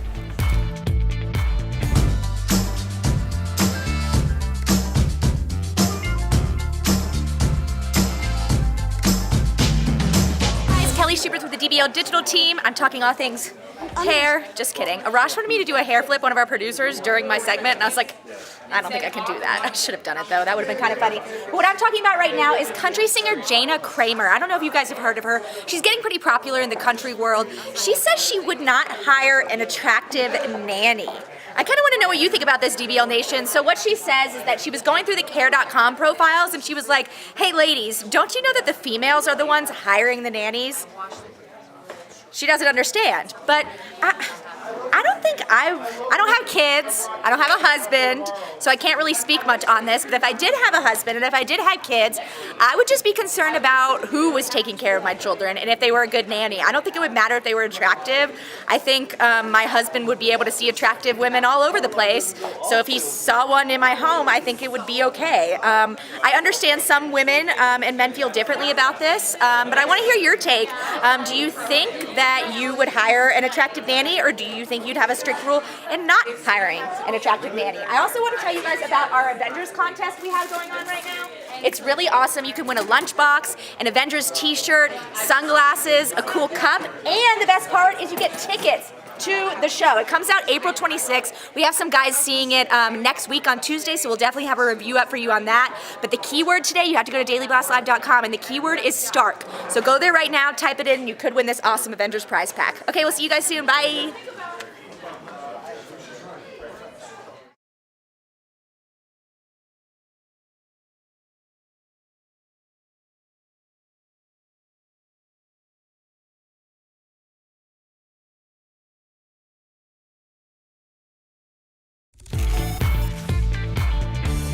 Uh-oh, DBL Nation, you see this beautiful face? Denise is here, so you know what that means. It's time for DBL Deal Blast! That was a lot to get out right there. That's right, we've teamed up with MorningSave.com to bring you the lowest prices on the hottest product. And today is all about tech deals. And here to help us out, like I said, is lifestyle expert, the beautiful, the lovely, Miss Denise Plant. Well, I don't think I can lower these prices anymore, Brandon, with all the beautiful and lovely. Hey. You know I got to compliment you because you come to take care of us. So I ready do. to get this thing started? Let's do it with this technology with style. All right, here we go, DBL Nation. If you don't have that beautiful, natural curl like me, don't worry because we've got your back. Here's an innovative way to achieve the perfect curl. This is the one that's going to make you go, at home, the InStyler Tulip Auto Curler. Curling your hair has never been so fast and easy, ladies.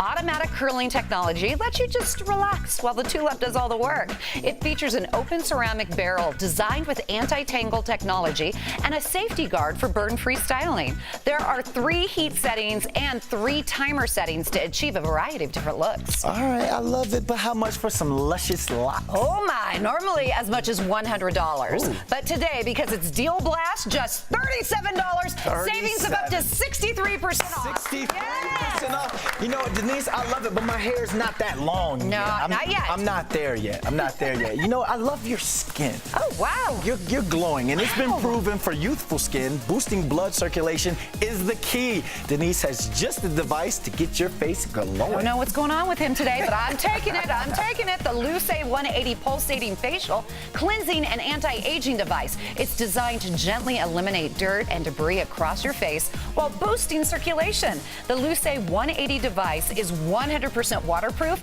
and has thousands of soft medical-grade silicone massage points that really clean and renew your skin's elasticities, and it shrinks the pores, and it also reduces eye puffiness. It even helps to remove makeup, thank goodness. All right, Denise, I'm ready for the glow. DBL Nation's ready for the glow. How much for the glow? Normally, as much as $110. Okay. But today, $29, savings up to 74% off. 70%? Awesome. All right, let's go ahead and move on to the next tech product. Because, Denise, come on, you know I travel a lot. He's everywhere. Oh, my gosh. And for my next trip, I want, you know what? No. I need this product. And I have a feeling DBL Nation feels the same way about it. Tell us all about it. This is an amazing product. It's the Q Design Portable Power Bank Set. Pile up on the portable power with these Q chargers. The 3,000 milliamp hours device is shaped like an easel, so you can get a glimpse of your phone while you're powering up. The compact 4,400 milliamp hours charger easily pops into your purse when you're on the go, and it comes in red, purple, or black. Okay, we had the curl up, we had the glow up, now we have the power up. How much are we talking? You're on fire today. Normally as much as $50, but today, $19, savings up to 62% off. 62% Yes. off. I'm eyeing you. I love that. I need that. And it holds the phone and everything. Yeah, really nice. We're going to come back. We're going to talk about that a little bit later. All right, Denise, moving on to the next product. At my house, it's all about the sound system, the entertainment system, the PlayStation, all of that. But sometimes finding an outlet is nearly impossible. But our girl Denise here has something that just might help. Yeah, with as busy as we are today with technology and growing families, this is perfect perfect. Yep. It's the 2-pack Silo Power Sphere power supply extension with 2.1A USB. You'll never be without a plug or USB outlet again. It's designed for easy usage with 3 AC connectors and 2 USB ports. Now, the cable is also equipped with a flat, low-profile plug that keeps it close to the wall and it prevents accidents. So it's tough, it's durable for every single day use. Don't mind me. Uh-oh, I know what he's getting ready to do. I'm just getting ready. Loosening up. How much to power up? Normally as much as $150. Okay. But whoop, raise those hands. $25 up to $83. I love it. I just can't pick and choose which one I want, which one I should give for a Christmas gift. It's affordable. Get them all. Birthday gift. I'm going to get them all. You know, and if you love these products, you can go ahead and head on over to morningsave.com to snag these amazing products at the lowest prices. You heard it. And you can even visit morningsave.com on your smartphone. Another round of applause for Miss Denise Bland. Thank you. Thank you. Good to see you, Always Brandon. great seeing you. We'll be right back. Hey guys, today we are talking all things luscious locks. We've been asking, how many times a week do you wash your hair? So I think I probably wash my hair on a good week 3 times a week, on a good week twice a week, and on a bad week 3 times a week. Because you're not meant to wash your hair that much because it really strips the oils and your natural, I guess, hormones and oils that come out of your head, and it's just really bad for your hair. It makes it really dry and really brittle, and it's just not a good idea. I mean, obviously it depends on so many different things. It depends on how much oil you have coming out of your head. I don't know, oil excretion, shall we say? Because if you've got very greasy hair, then obviously, you know, it's hard to manage that. And also, if you have hair like Erica, then she said sometimes she washes it every 2 days, sometimes she leaves it for 2 weeks. So it completely depends on the hair type. We've had a few people writing in about this because I think it's a very controversial topic. Everyone has completely different, routines and schedules, which I find fascinating. And also, I've got a good tip for you, which I will leave you in a minute. But Kimberly, I've struggled with the name, Matuzak, said she trained her hair too, just like Kelly did, and it all started when she had fun colours to keep the colour lasting longer, because obviously if you do colour and dye your hair, when you wash it, it really strips the colour out of it as well. So if you do have coloured hair, make sure you use colour protecting shampoos and conditioners. It's very important. But now she only washes it once to twice a week. I mean, if you can wash your hair once a week, that's amazing. I mean, I definitely couldn't get away with that because I get very paranoid about greasy roots and it being on camera and it not looking clean. Like, I get very paranoid about it. But I think, I washed my hair on a Sunday night, and I washed my hair on Monday, and then I washed it again this morning for the first time, so Thursday. So if I can, then I'll probably get to Sunday and want to wash it again. So yeah, it would be 3 times. Ooh. Okay, and Leah S. Harbison on YouTube says she washes her hair 3 times a week, same as me. And then Kimberly wrote back. Now, Kimberly, I find this comment so curious. You said, I only use conditioner once or twice a week, but you only use shampoo once or twice a month. So how do you wash your hair once or twice a week? But then you only use water and conditioner? Do you not use shampoo? I'm really curious about this, Kimberly. Please do write in and tell me what you mean, because so you're conditioning up to twice a week, but only washing your hair with shampoo twice a month. Curious to know how that works. I do have a tip for you though. Oh wait, Randis Bean. Oh, what a name, Randis. So you wash your hair once or twice a month. No sooner than 2 weeks. Wow, I wish I could leave my hair that long. Sam gave me a great tip though. I use dry shampoo in the morning. She said, spray it on your roots at night, let it marinate and sink in overnight, and when you wake up, luscious. 15.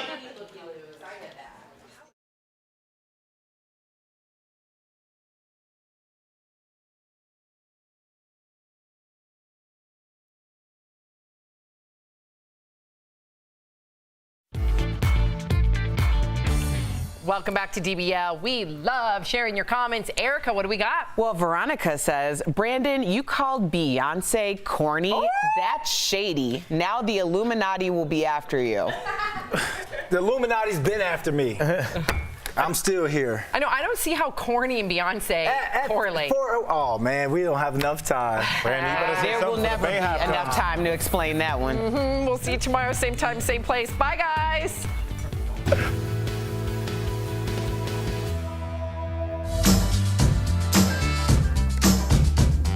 DBL Nation, I'm back. I'm here to tell you about our Avengers contest we have going on. The movie comes out April 26th, but all of us around here are pretty excited about it, so I wanted to tell you about our giveaway we have going on. All you have to do is go to dailyblastlive.com and type in the keyword Stark, and look what you could win. We have an awesome gift box. This is like limited edition type stuff we've got going on here. This really cool t-shirt. Ooh, ooh. Ooh, ooh. What else? Ooh! You get really cool sunglasses, and I'm not going to open them. I'm not going to put them on. I'm going to keep them in the bag for whoever the winner is, as well as 2 tickets to go see the movie. These tickets right now, I heard Leo say they're going for as much as $1,000 on eBay. That's a lot of money. Who would pay $1,000 for that? I guess maybe Leo would. He probably would if he really wanted to go see it. Ooh! Here are the tickets. Here they are. Oh! There's a code on the back. There's a special code on the back to make sure you can't copy it. So guys, I just wanted to tell you about that. All you have to do, again, is go to dailyblastlive.com and type in that keyword. It's Stark. Again, this is not a Game of Thrones Stark like I thought it was. It's Tony Stark? Tony Stark from Iron Man. Everyone's laughing at me. I haven't even seen Iron Man, but I really want to see that one. My friend Alex over here, he's going to get me a rundown of all the movies I need to watch so I can watch them in order, and then I can finally see Avengers Endgame in theaters April 26th. But again, type in that word, Stark, on dailyblastlive.com, and you could win this whole prize pack. We'll see you guys soon. Bye.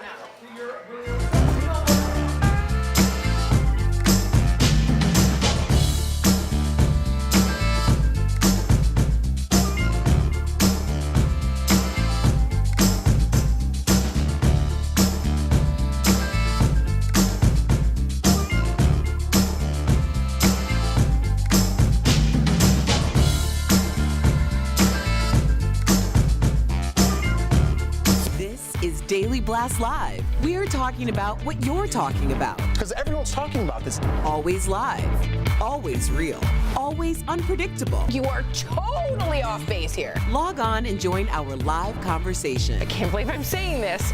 I do agree with you. DBL starts right now. Welcome to Daily Blast Live. It is Thursday, April 18th. We are live, and we're talking about what you're talking about right now. I am here with Tori, Brandon, Al, and I am Sam. Jeff is on assignment. Let's get started. Well, after 2 years of waiting, Americans are finally getting the Mueller report today, or at least a redacted version of it. And we are combing through it. Let me show it to you as we speak. Yes, all 400 plus pages. Here it is. And we will let you know more as we go. This morning, Attorney General William Barr described the report in a press conference and strongly defended the president. Here's what Barr said about possible collusion with Russia. The special counsel confirmed that the Russian government sponsored efforts to illegally interfere with the 2016 presidential election, but did not find that the Trump campaign or other Americans colluded in those efforts. Barr also talked about Mueller's findings on obstruction of justice. Watch. After carefully reviewing the facts and legal theories outlined in the report, and in consultation with the Office of Legal Counsel and other department lawyers, the Deputy Attorney General and I concluded that the evidence developed by the special counsel is not sufficient to establish that the president committed an obstruction of justice offense. Reaction from the White House, let me tell you, was quick, with the president tweeting, quote, "No collusion, no obstruction for the haters and the radical left Democrats. Game over," with the Game of Thrones font. Meantime, Democratic Senator Chuck Schumer tweeted this, saying, "Now that President Trump's campaign press conference is over, it's time for Congress and the American public to see the Mueller report." And of course, both sides of the aisle have a different take on this, with Fox News highlighting that the Mueller report found no evidence of collusion, and CNN saying Mueller examined 10 instances of possible obstruction. I'm reading the comments from our very own DBL Nation as we speak, Tori, polarizing two different narratives. What do you are a DC insider. What do you say? So there's a lot going on. I kind of want to just update people because there's live news coming in as we speak as well. First off, the Mueller report. One, let's read it. Let's slow down, take a look at it. People are going to read it. We already have the chairman of both committees looking to ask Mueller to actually speak on, can you believe it, the Mueller report, right. Which is crazy to think about. I really think that is where it's going to happen. We're going to hear more in Congress. There's about 10 instances of questions that people are looking at. And right now, the main thing that I'm getting from the Mueller report is when Mueller was appointed, we heard the president reportedly say, that's the end of my presidency, I'm blanked. So there was a sense of doom for him, and there's a lot of questionable instances of, is this obstruction or not? I'm going to leave that up to Congress. What I'd like to address is the Attorney General, and that is William Barr. And I think it was a pathetic excuse of a performance. I think it was a horrendous way to represent the Department of Justice, which is an independent and unbiased, or supposed to be, a department here in Washington, D.C. You acted like the president's attorney, and that's not me. That's Chris Wallace on Fox News saying that. You looked terrible. You made the Department of Justice look bad. I think you incriminated yourself, and I think you did not serve your country. You served your president, and that will be your legacy, sir. I'm very disappointed in what happened today. You're not alone, Tori. I have many people applauding you as I'm reading the comments, saying that they agree with Tori, echoing your sentiment. However, we do have a whole other side that disagrees with you. People that agree with the president, like one of our viewers, Chad Wilson, says, good day for America, bad day for Democrats, can't wait until 2020. Kim Curry says Democrats are running scared now, though they will be investigated for their actions. And Kenny Chisholm writes, the president said 2 years ago there was nothing to find MAGA. I think we all just want transparency. We want the truth. I think the only way to really discover the truth, because there's so much seems to be divisiveness and bias, I think we can agree on that we need to hear from Robert Mueller. Yeah, I think that's not shocking. I have the statement. I'm just going to read one sentence. This is from Pelosi. She says, as we continue to review the report, one thing is clear. Attorney General Barr presented a conclusion that the president did not obstruct justice, while Mueller's report appears to undercut that finding. And I just want to let you know we have a quote from Mueller's report so you all can see it. You can read it with your own eyes. We have this. If we have it, there it goes. It said, if we had confidence POTUS clearly did not commit obstruction of justice, we would so state. We are unable to reach that judgment. Accordingly, while this report does not conclude that the president committed a crime, it also does not exonerate him. So again, I leave it up to our viewers to watch and for Congress, but William Barr did a major disservice to himself and the Department of Justice. All right, well said. We do want to continue to hear from you, so please write in using the hashtag DBLTake. An investigation is happening in New York City right now after a man was caught with suspicious items in a cathedral there. Let's get to Kelly Schubert with the news at the moment. Sam, New York police arrested 37-year-old Mark Lamparello last night after he allegedly walked into St. Patrick's Cathedral with gas, lighter fluid, and lighters. Police say church security intercepted him, and when he was questioned, he said his car ran out of gas and he was just cutting through the church. Problem is, when police checked out his van, it had plenty of fuel. Police say the incident is suspicious, especially since it comes just days after the massive fire at the Notre Dame Cathedral in Paris. Now, Sam, the FBI is now assisting the NYPD with this investigation, and I'll, of course, let you know when I learn more. Thank you so much, Kelly. Kudos to NYPD. Kudos to them. Yeah, absolutely. Yep, big deal. And the FBI. Yeah, the FBI now helping as well.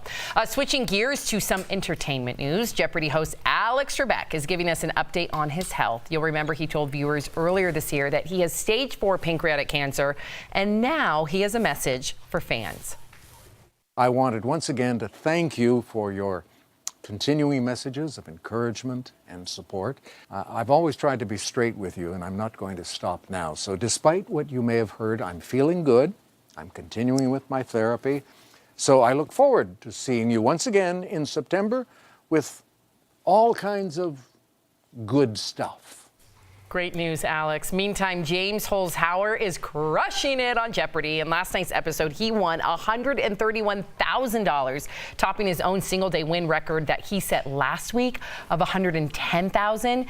And even Ken Jennings is impressed. Ken holds the record for the longest winning streak on the show, and he tweets, this is absolutely insane. I've always wanted to see someone try Jeopardy wagering this way who have the skills to back it up. This is like gambling almost. He's so confident in his algorithm, so to speak. Right. Like, this is awesome. I think this is the first time we've seen people play Jeopardy like they're playing against the game, not trying to memorize the answers. And I mean, this is what we saw. Remember, there was that big thing with blackjack a while ago. There was actually a movie called 21 about it. Yep. The way people learned how to Counting. count cards and understand this is mathematics. And a lot of times it has very little to do with, obviously he's a smart guy, but obviously knowing where the daily doubles are and going ham. Sorry, Al, but you've now been fired as my bookie and person that I need to help make bets. But I think this is great for Jeopardy, but it's great for Alex because it presents some sort of distraction. We're not going to watch to see, oh, is his hair going away? Oh, is he getting skinny? No, we're going to watch this rock star contestant and see how much he can win. So it's an all-around great thing for Jeopardy and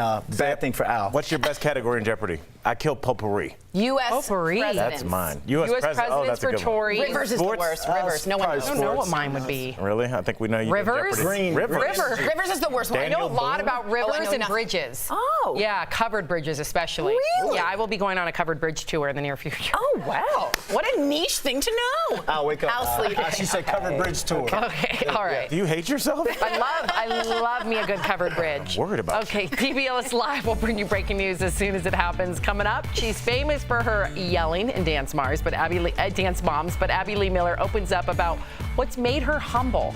Also, an unusual superhero movie celebrates family bonds and girl power. Our Brandon London sits down with the fierce cast of Fast Color. And you, the viewer, are our fifth host. A fashion insider has surgery after finding out she has a high risk of breast cancer. Would you get a double mastectomy if you were in this position? Your comments coming up live next. Hi guys, Kelly Schubert with the DBL Digital Team here. I'm back telling you about our awesome Avengers contest we have going on. All you have to do to win the prize pack is go to dailyblastlive.com and type in the code word STARK, S-T-A-R-K. And that is Iron Man, okay? Let's go. Let's go to the desk. Hey guys, what's going on up here? That is a gorgeous, can I share this gorgeous covered bridge that was just shown to me by our executive producer? Cedarburg, Wisconsin. We want viewers here, Al. Now, here's the thing what I love about covered bridges is you learn stories about the town. So the covered bridge is the destination, but the journey and then getting to the town is what makes that trip so cool. Like, for instance, to go see the bridge from Bridges of Madison County, to go see the bridge from Beetlejuice, to go see the bridge from Funny Farm. And then you get to the town and then you explore the town. That's cool. Isn't that cool? Cool, Kelly. Yeah, it is. Say that. Would you ever do that? Never. Okay. I also want to go on a lighthouse tour. A lighthouse tour. A lighthouse and tour I can see. Yeah. At least there's water to look at. Covered bridges have water underneath them. To a town you don't want to go to. Have you guys ever seen Bridges of Madison County? I sobbed and I was 12. I sobbed. Dude, it keeps the pace cold. So anyways, if you could pick any tour, you could pick any tour to go on, whether it be like mine is obviously covered bridges and lighthouses. What would your tour be? What would yours be? Stadiums. It's cool. Yeah, I'd want to. And just there's so many cool here, the Colorado Rockies Stadium is just. I always said they should just open it up even when there's not a game. There's so much to do in there. It's just a beautiful structure. What would your tour be? I want to go to every place I've seen on planet Earth. The documentary on Isn't Netflix. that like Earth? I want to go see the places, the actual places. That's amazing. What would yours be? What would There's Tori's be? It starts globally. Mine would be, I think I'd go see, Cross-stitch conference. no, I would not. I would go see all the John Singer Sargents, though. That's my favorite artist. I see all around the world, different museums in the world. I'm coming with you. You like mine the best? He likes mine the best. Crossword competition? I was thinking. It's in New York, the one I want. Crossword Pazula. Get it? Puzzle, Pazula. That's why you're not in it. Ooh. Yeah, I'm happy with my covered bridge tour. Yeah. Well done. 10 seconds.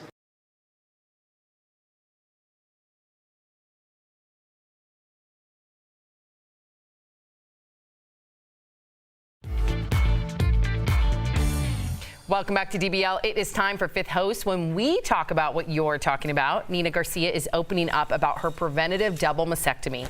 Of course, you know her as a judge on Project Runway. Nina didn't have cancer, but she did have a mutation of the BRCA gene, which significantly increased her risk. Doctors don't completely agree with this approach because surgery doesn't entirely eliminate the risk of cancer, and there are less drastic options if women do get cancer. Plus, No surgery is risk-free. So DBL Nation, we want to hear from you. Would you get a double mastectomy if you were in this position? All right, Sam, let's get right to it. Sunshine, great name. Sunshine from YouTube says, I would totally get a double mastectomy if my health was in danger. Breasts are body parts that can actually be replaced. Sunshine, I completely agree with you. You know, if you talk to your doctor, they give you certain options. You weigh those options first of all with yourself, with your partner if you have one, and then with your family, and make the best decision. I feel like you can't go wrong. All right, Olivia from Facebook says there's so many natural options that women overlook. I encourage more women to explore natural preventative medicine like special diets and avoiding stress triggers. Olivia, thank you. That's absolutely correct. I come from a family where I have a parent with a genetic disorder, so I believe very strongly in medicine, and I have a science to back it up because my mom's up and walking and shopping for Passover. So I have to say that I would do this in a heartbeat. I don't have children, but I think my life is more important. I don't know if we could get a round of applause if you know someone that had a double mastectomy for the BRCA gene. Yeah, so it's That's like crazy. a lot of people, and I'm no not sure idea. men know that, but it's very common. So if you want to ask and talk to your family and friends, just say, hey, have you been tested for the BRCA gene? If you feel close enough. Just knowing that is very respectful, and really it means a lot, and it's impactful if you can say and communicate to your family that I'm educated as to what is plaguing you and your gender. Man, I learn something new every day on the show. Greg from Facebook says, whatever we can do to extend my wife's or our daughter's health takes priority. I agree, Greg. Learning about the BRCA gene and how to come talk to my mother or one of my sisters. I think this is great that you guys are talking about it. I have nothing really to say because I don't want to mansplain or anything like that. So Sam, you take it. No, just having the conversation. I'm scared to have the conversation. Don't be scared because as Erica Cobb, our co-host, said so eloquently earlier, what's more scary? The diagnosis and having that conversation. Right. So preventative care is so important and so vital and life-saving. Marge from Facebook says, I'm not opposed to this, but I'd put it off for as long as possible. I worry that I wouldn't feel the same about my body afterwards. You're not alone. I can only imagine how traumatic that is to look at your body and feel different. And we are conditioned to feel like that our breasts they represent our sexuality and all those things, and makes you feel more feminine. But at the end of the day, I do know that you will recover. I do know that your mind will be healthy again and sound again, and you'll become stronger. And at the end of the day, this is something that everybody has to make that decision for their own and their own family, and no judgment either way. But it's important that we have the conversation. And I know we got to go. Just quick note on what Brandon said. I think he said he's scared, and I think that's the way a lot of men are wired, especially men of color. Yep. My father would probably still be here if he had talked to his doctor. Wow. It's just kind of an old school man thing. Oh, I'll be fine. And I think women are much better about advocating for their health. You guys get pap smears more often, and so you're used to talking about that. So Brandon, I think you're right on the money with that, and I hope men can start to have those difficult conversations because I still struggle with that. Yes, right. So thank you for opening up. Thank you. Wow, good conversation. Good. Thank you for writing in, DBL Nation. Well, we have new details in the Varsity Blues college admissions scandal. Let's get to Raquel Villanueva. She has the news at the moment. Well, Sam, prosecutors plan to recommend Felicity Huffman serve very little prison time. USA Today, which viewed the plea agreement, says she's facing 4 to 10 months behind bars, and they are leaning towards the lower end of that scale. Meanwhile, an interview with Lori Loughlin's husband, Massimo Giuliani, was just released or just resurfaced. In it, the fashion designer admits he lied to his parents about attending USC full-time, telling a fashion blog he would send them fake report cards and tuition bills. He then used that money for his clothing company. He and Loughlin now face up to 40 years in prison for allegedly paying for their daughters to get into that same university, USC. Yikes. Thank you so much, Raquel. Wow. Coming up, a story time surprise that two brothers will remember forever in today's Heart Threads. Also, Brandon London sits down with the cast of the new superhero movie Fast Color, and we dare you not to say "aw" when you find out which superpower the 12-year-old star wants in real life. That's coming up next.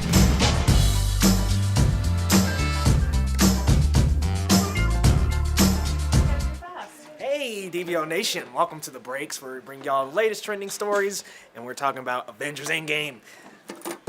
Look at this lunchbox, y'all. We're doing a giveaway right now for a huge prize pack of Avengers stuff, including this lunchbox. You get a t-shirt as well. Man, let me tell you guys, I know this is some pretty small text, but look at this purple.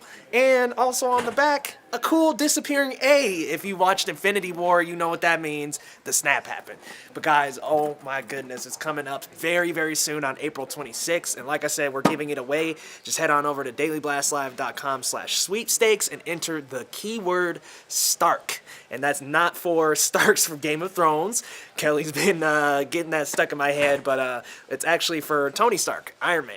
So be sure to visit dailyblastlive.com/sweepstakes to enter. And there's a lot going up here, y'all. Like I said, you got this lunchbox, you got the shirt, there's sunglasses, there's 2 passes to Avengers.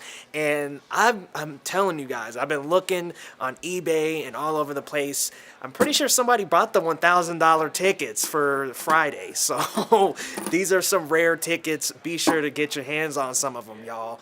But let me know also your predictions for Endgame, because there's a lot that we can unpack here. I mean, we have no idea what's going to happen. If you've read the comics, you know, but they don't even really follow the comics anymore, so we don't know, guys. But hurry on up, because your boy Leo's looking at this lunchbox and might have to take it if you don't enter quick enough. But write us in, DBL Nation, and let us know your awesome theories about Endgame, and we'll see you next break. He wants it. We all know he wants it.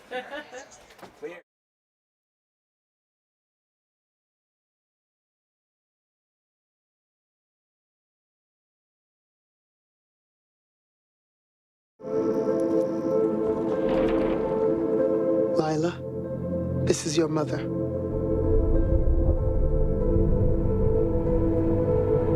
Does she have... Yes, but not like yours.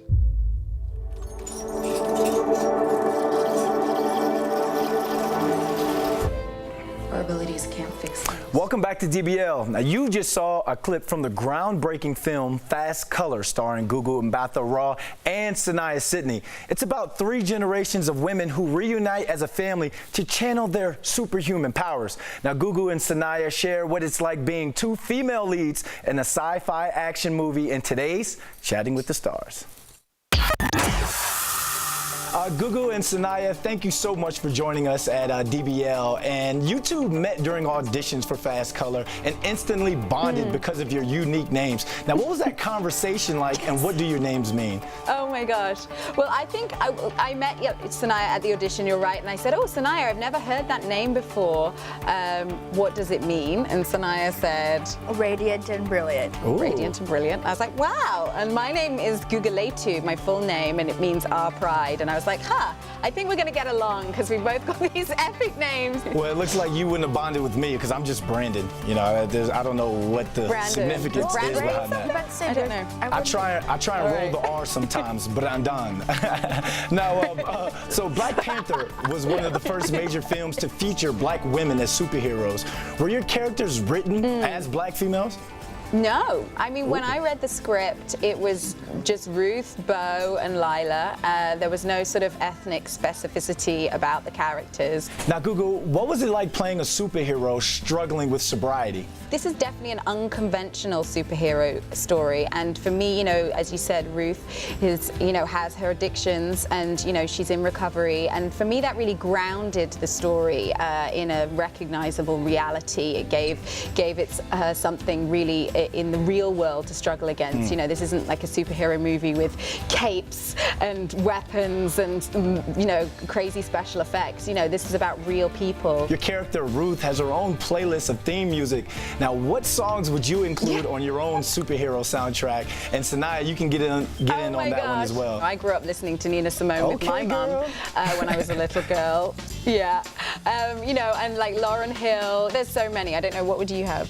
I have to plug my grandma because she had like this radio and she taped it and we just listened to it all day and dance around the house and listen to Earth, Wind, and Fire.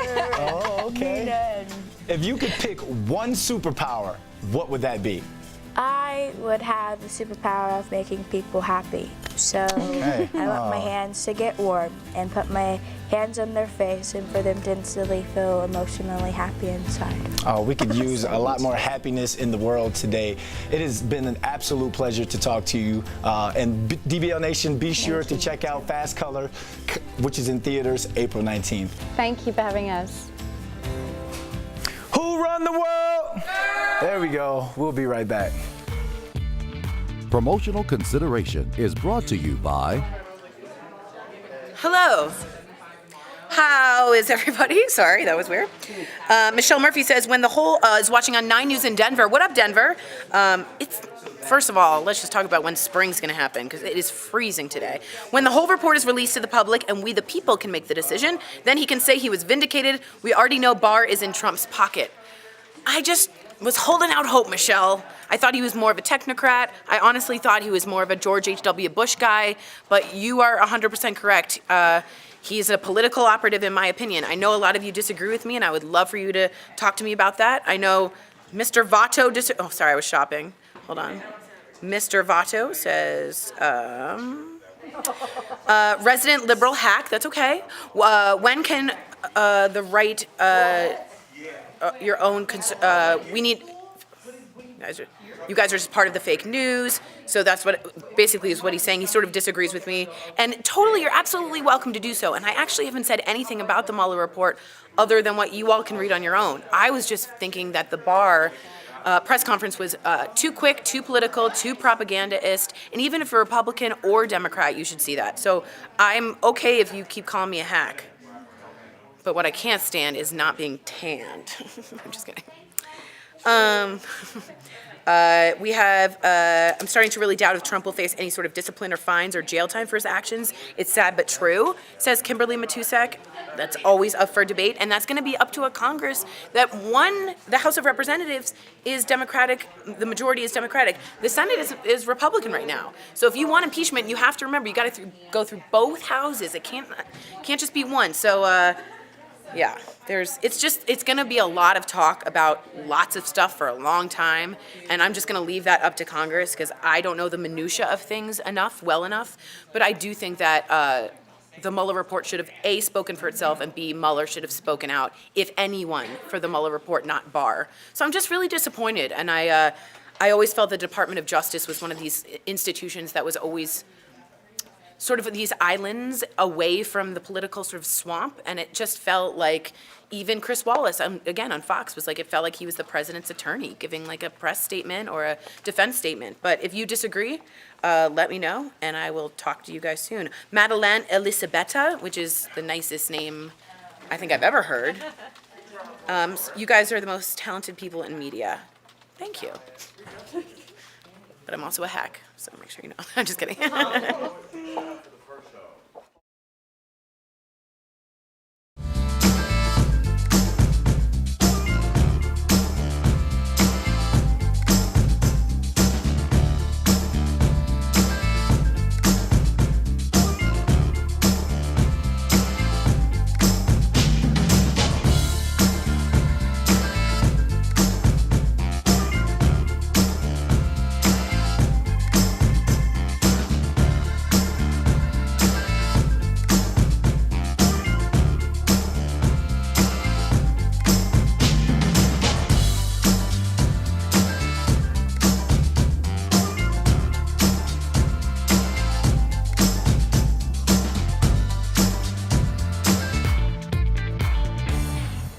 Welcome back to DBL. Today's Heart Threads, it's all about family.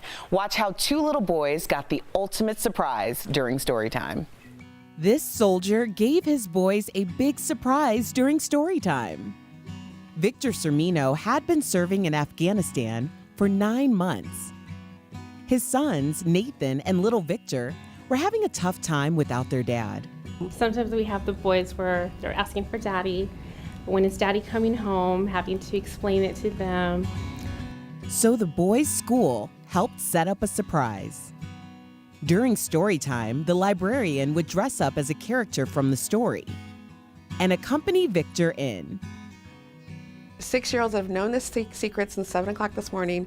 It's been very difficult keeping, but they're super, super excited. It's just exciting. It's like being able to meet your kids again for the first time or your wife again for the first time. This story time had the happiest ending. Hey, boys. I miss you. Love you? You okay?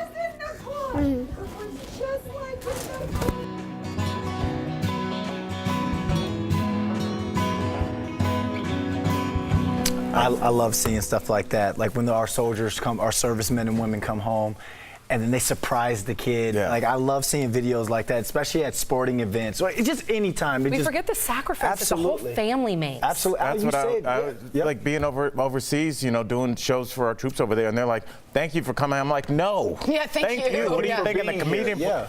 Yeah. You know, I'm away from my kids for 4 or 5 days at a time, and it kills me. So I couldn't imagine 6, 9, 11 months. So thank you. Thank well you done. to our More of men these and women's stories. service. Yep. Here's what's coming up next.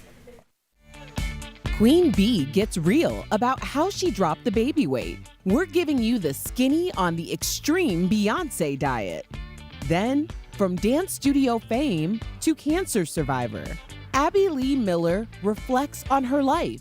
We'll show you how she's commemorating her diagnosis. And to wash or not to wash, hair care tips that'll blow your mind. When we come back.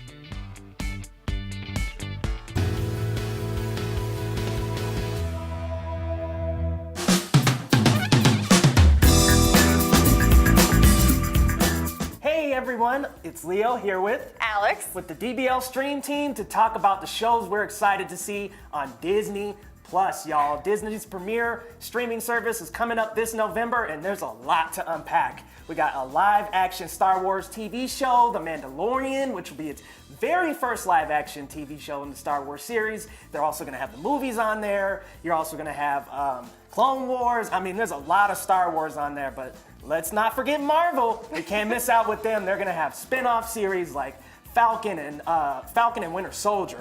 Huge one. And Loki is also getting his own series, so you know he's up to something as well. We're also getting all 30 seasons of The Simpsons exclusively on Disney Plus. I mean, this is a lot of content to unpack, Alex. What are some of your favorites that are coming up? I think some of the things I'm most excited about are like the classic Disney ones, like things that I watched on VHS when I was a kid. And also Steamboat Willie's gonna be on there, which it came out in 1928. Oh my gosh. So that's like a beautiful piece of like animated history. Yeah. So I'm loving that. I'm loving Sleeping Beauty, Snow White and the Seven Dwarfs. I know. I mean, you get all of those classic ones, and you even get the 90s ones like Lion King, Hercules, Aladdin. Like, there's going to be so many of these movies that you might even run out of things to watch because there's so much. And you get to watch them without having to rewind a VHS like the good old days. Yes. So that's awesome. Exactly. And all of this is only $7. That's pretty amazing. Coming up in November, and man, I am just super excited for Star Wars Clone Wars. We finally get another season. I believe this is season 7 we're getting, and it's been 5 years since the end of the series. And it ended on such a cliffhanger. I mean, Anakin and Ahsoka went their separate ways at the end of the series, and yeah, that seems like a good tie-in to Star Wars Episode 3, but come on, we have a lot more ground to cover in this series. We're gonna get that. We're getting that new live-action Mandalorian looks amazing. I mean, there's a lot coming up on Disney Plus, guys. So be sure to check it out. It's only $7 coming up on November 21st, and we'll see you next time on Stream Team. Saying this, I do agree with you. DBL starts right now. 3, 2. Welcome to DBL. We are live and we're talking about what you're talking about right now. So let's get started. Well, we are learning so much more about Beyonce and her new documentary, Homecoming. We're getting all the juicy details we never thought we'd know. Speaking in the Netflix doc, which is out now, Queen Bee talks about the length she had to go to in order to slim down for her Coachella set. She performed 10 months after having her twins, Rumi and Sir, with an emergency C-section. She admits she weighed 218 pounds at the time. Here's how she got into shape for her performance. I'm limiting myself to no bread, no carbs, no sugar, no dairy, no meat, no fish, no alcohol. Just trying to figure out how to balance being a mother and giving myself creatively. I will never push myself that far again. Wow, she's not human. She's not a human being. I don't think so. She's a warrior. She's a queen. Now, listen, I don't want anybody to feel like that they have that sort of responsibility after having a baby because that's unrealistic. But Beyonce had a goal for Coachella, the discipline. Absolutely. Our kids need to see that. In this instant world that we live in where you can just take Fit Tea with the skinny body, but no one knows you had lipo and just be like, hey, I got this by drinking Fit Tea. No, they have to see that you have to put in work for something. You hear what she had to name off, what she had to get give up to get to where she wanted. Kids had to see that, man. Not to mention the workouts, Tori. She didn't just show up on to the Coachella stage and pull out that performance out of a hat. No, I got to be honest. I watched the whole thing with my mouth on the floor. This woman said she was 218 pounds at giving birth. She showed up and the camera showed her on the first day learning the very first move, and she doesn't look like Beyonce. She just doesn't, and she's embarrassed and she's awkward. And she said she had to breastfeed in between, and she missed her children. And she said, I had 8 months, and I've never gone to college, and I want it to be like this HBCU. I want this to be my college. Wow. And she was like, we studied, we bonded, we gathered, we were sorority, we were fraternity. She just said that was her college experience. Not to mention, she had surgery. She had a C-section. So people just think C-section is just this thing you have. You're cutting through the muscles. Yes. You're taking all the organs, putting them out on. If you've ever seen a C-section surgery, all the organs are removed from the body and then put back in. First of all, I've seen it up close, and also, you forget like the damage. Like, what do you work on when you go to the gym? Your core. Yeah. You're literally cutting that. Yes. So to be able to do the dances that she did is beyond amazing. But I think the thing that we're always overlooking is that she's doing this after she's already Beyonce. Yes. She's not doing this because she says this is going to be my breakout performance. She broke out a long time ago. Yeah. She doesn't have to do this anymore. She could mail it in, stand in front of the microphone, and I'm the queen. But she works harder than everybody. That's like they say Coca-Cola advertises more than anybody else, even though they're number one. That's how you stay number one. Sustainability. That's amazing. right. It was incredible. Amazing. I highly recommend you. I've yet to see it. And I Glass can't of wine, wait. Sam. Oh, honey, on Saturday night, that's what I'm doing. Oh, I can't wait. Yeah, when my husband plays pool, I will be watching Beyonce. There you go. Yep. Okay. Well, if you have food allergies, eating out can be scary, and you might have a reason to be worried. Some new research finds 32% of restaurant foods labeled gluten-free actually contain gluten. That's according to a new medical study. The word gluten is thrown around a lot, and if you don't know, it's a name for the proteins found in wheat. Many people are sensitive to it or allergic, and I mean severely allergic. I know people with celiac disease. If they have gluten when they're told they don't have gluten, guess what? They're going to be home, they're going to be throwing up, or they're going to have a migraine, or they're going to have a distended belly. So this is an alarming study. Absolutely. Remember, a couple weeks ago, we did the story on the fish fraud. Yes, when we did. The fish that we get Something isn't smells what we. fishy. Yeah, That's right. absolutely. But it's like that in juices as well. They'll say, "Oh, it's 100% organic juice," but then you go and read the label, and you're like, "Metrocotobum, Right. Fructose, yeah. riboflavin." Yeah. That does stand out in there. Yeah, That's Kool-Aid. That's Kool-Aid. Yeah. I just think, and I have our own Sammy to thank for this, to be diligent about what you're putting in your body. Yeah. I think it's so weird that people will, if you're a sneakerhead, you research and find these unique sneakers in China and you have them shipped. People, whatever you're into, you go crazy for that one thing, but then you just throw a burger down your throat from some place that some guy handed to you out of a window. Like, you need to be really diligent about what you're eating, and especially if you have a situation like your brother-in-law, then you might have to be that guy at dinner. It's like, no, I need to see the chef and I need to look here. And they feel difficult. I've been at restaurants with, a good friend of mine and my brother-in-law where they're talking to the waiter and, quizzing them, so to speak, and you can tell that the waiter feels like they're difficult, but no, in reality. Sam, let's be honest, like Mark's gonna work that waiter. Oh, my husband. Yes. My husband. Tell everybody about Mark with the waiters. My husband's just inquisitive. So when he reads a menu, he has so many questions, but it's always like a cute banter, but it's annoying, let me tell you. I love my husband, but when we went to Vegas, it's just like he schmoozes. Yeah, is that sour cream on the side? Is that it's too much. It's too much. I'm one of those people. Let's order. Let's go. Me too. Yeah. Right when he gets but the waiters love it. They end up absolutely. You've got to see it in person. It's amazing. Your food order should go in with your drink order. Let's get this let's thing. get it done. Yes. Let's get it done. Right. Me too. Yeah, I'm with you. That's the athletes in Food us. train. Okay. All right. This next story, lots to talk about. I'm sure I would love to hear your opinion on Abby Lee Miller. She's sharing how she's working to overcome her health hardships. The Dance Mom star says she was diagnosed with cancer a year ago. She posted this photo showing a scar on her back. That's from her emergency surgery for an infection in her spine. She writes, quote, "I struggled through months of physical therapy to learn to sit up again, to crawl. Maybe Tori even, she hopes to walk again. She's now wheelchair bound. I know you know that all too well with your mother. She went through 10 rounds of chemotherapy. She was misdiagnosed. She had to be her own advocate." This was so interesting because we all sort of make fun of Abby Lee Miller as if she's not sort of a human, but this is like the most basic human story, and she really humanized herself. If we could put that picture back up, I'm not using that to shame her in any way. Some people say scars are to be shamed. There's a mark of bravery, I think, when you see that picture that makes her look I'm proud of that picture. There's some pride in that picture, even though it's so horrific, because she survived. She went through chemo in her spine, going into her brain from her tailbone. And when you go through that, you almost don't fear anything anymore. And so proud of her for speaking up, proud of her for showing that scar, because a lot of families go through it and no one ever shows it. So good on her for doing I think a lot of people will be able to relate to it. My question is, will we see a different Abby Lee Miller? Because she is doing Dance Moms again. Yeah, she's coming back. Do you hope that we'll see a new Abby Lee Miller? I don't know. I won't see because I won't watch.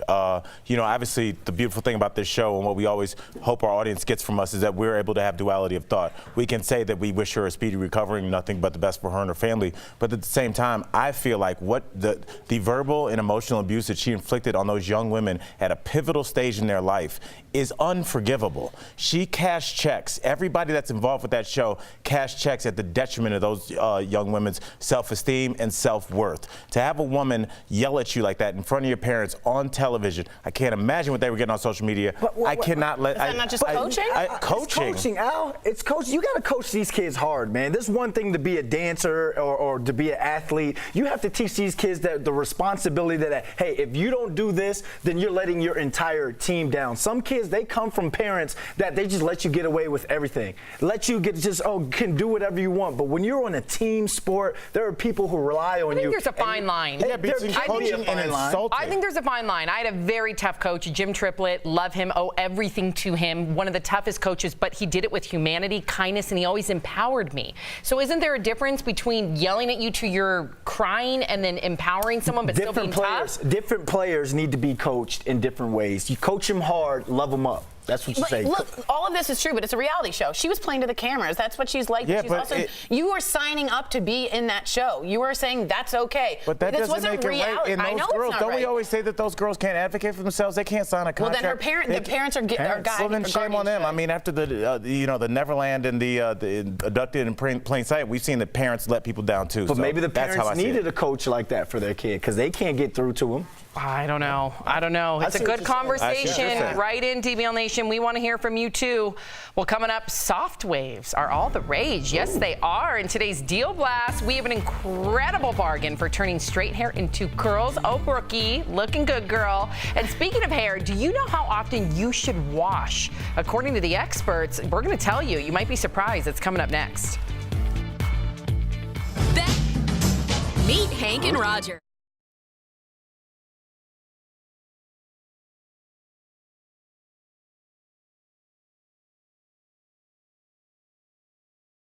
Hold on. Oh yeah, we're gonna continue the conversation about coaching, if that's Coaching, okay. yeah, coaching. Like what I just feel as though, and Jeff has said it as well. Jeff has, you're right. The best coaches I have ever had in my life were you. the strict disciplinarians. And I am the son of a football coach, and I always. But isn't there a difference between because my coach was also a disciplinarian, very strict. I knew I had to be at practice at a certain time, or I would be in trouble. But I still always felt empowered and always felt protected. Did you always feel empowered? Did you and ever feel like there was a protected? coach that crossed the line with you? Like looking back on it as an adult. Looking back at it, Obviously, I think no names. sometimes Pop Warner had this one coach that cursed at me so much. Sometimes I was like, "Yo, what's up with this guy?" And I was kind of one of those hard-headed kids. What's your dad think? He was okay with it because my dad knew I needed that extra discipline. Got it. So and, do you think it depends on the player, the athlete, the? Absolutely. Because Jeff will echo his sentence. Absolutely. Jeff played football also. So And there are some parents that will go up to that coach and be like, "Don't let it easy on my son or my daughter," because that kid walks around the house, does whatever that kid wants. But then when you get into a team sport and you have other people who rely on you, and you have to give up your own ego to help the team. There's kids who have to be broken down in a sense like that. I completely hear where you're coming from, and look at you turned out great. So it definitely worked for you, Jeff, the same way. I'm just wondering if there's a way to still be super tough, still be the disciplinarian, not let the athlete get away with anything like they're used to at home, but still make them feel protected and empowered. I wonder what that delicate balance is. A lot of the times, if a coach is coaching you like that, it's because he cares. They say, when I stop coaching you hard, that's when you should worry. When I don't talk to you, But cursing, my coach never cursed at me. At 11 years old, there's I was with my nephew. He's 11. There's no curse word he hasn't heard yet. Yeah, but you should be cursing at 11-year-olds. Like, that's unacceptable. No, I understand. Just cursing in general. Yeah, I agree. But there's nothing they've never heard already. Oh, I agree. Yeah.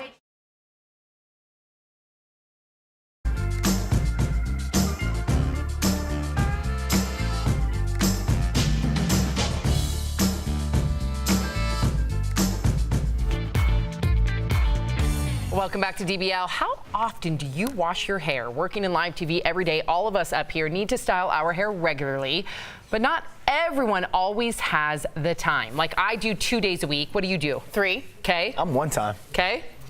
Quite often, because it's easy for me because I have no hair, so I just dump the soap on it. Nice. I love it. It's 3-in-1 shampoo for dudes like this. 3-in-1? Oh my gosh. It's just the same. It's just Plus? soap. Is that still a thing? Spice? Yeah, it's okay. what's wrong with Old Spice? You don't enjoy a nice shower?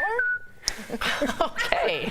Our own Kelly Schubert washes her hair only once a week. What day are you on today? I think I'm on day 5, maybe even day 6. Wow. I swear by Dry Bar's dry shampoo. I used to have really oily hair. I would wash it every single day, but Coco, our hairstylist, she trained my hair by using that Dry Bar dry shampoo every day, and once I used it, now it's looking pretty good, guys.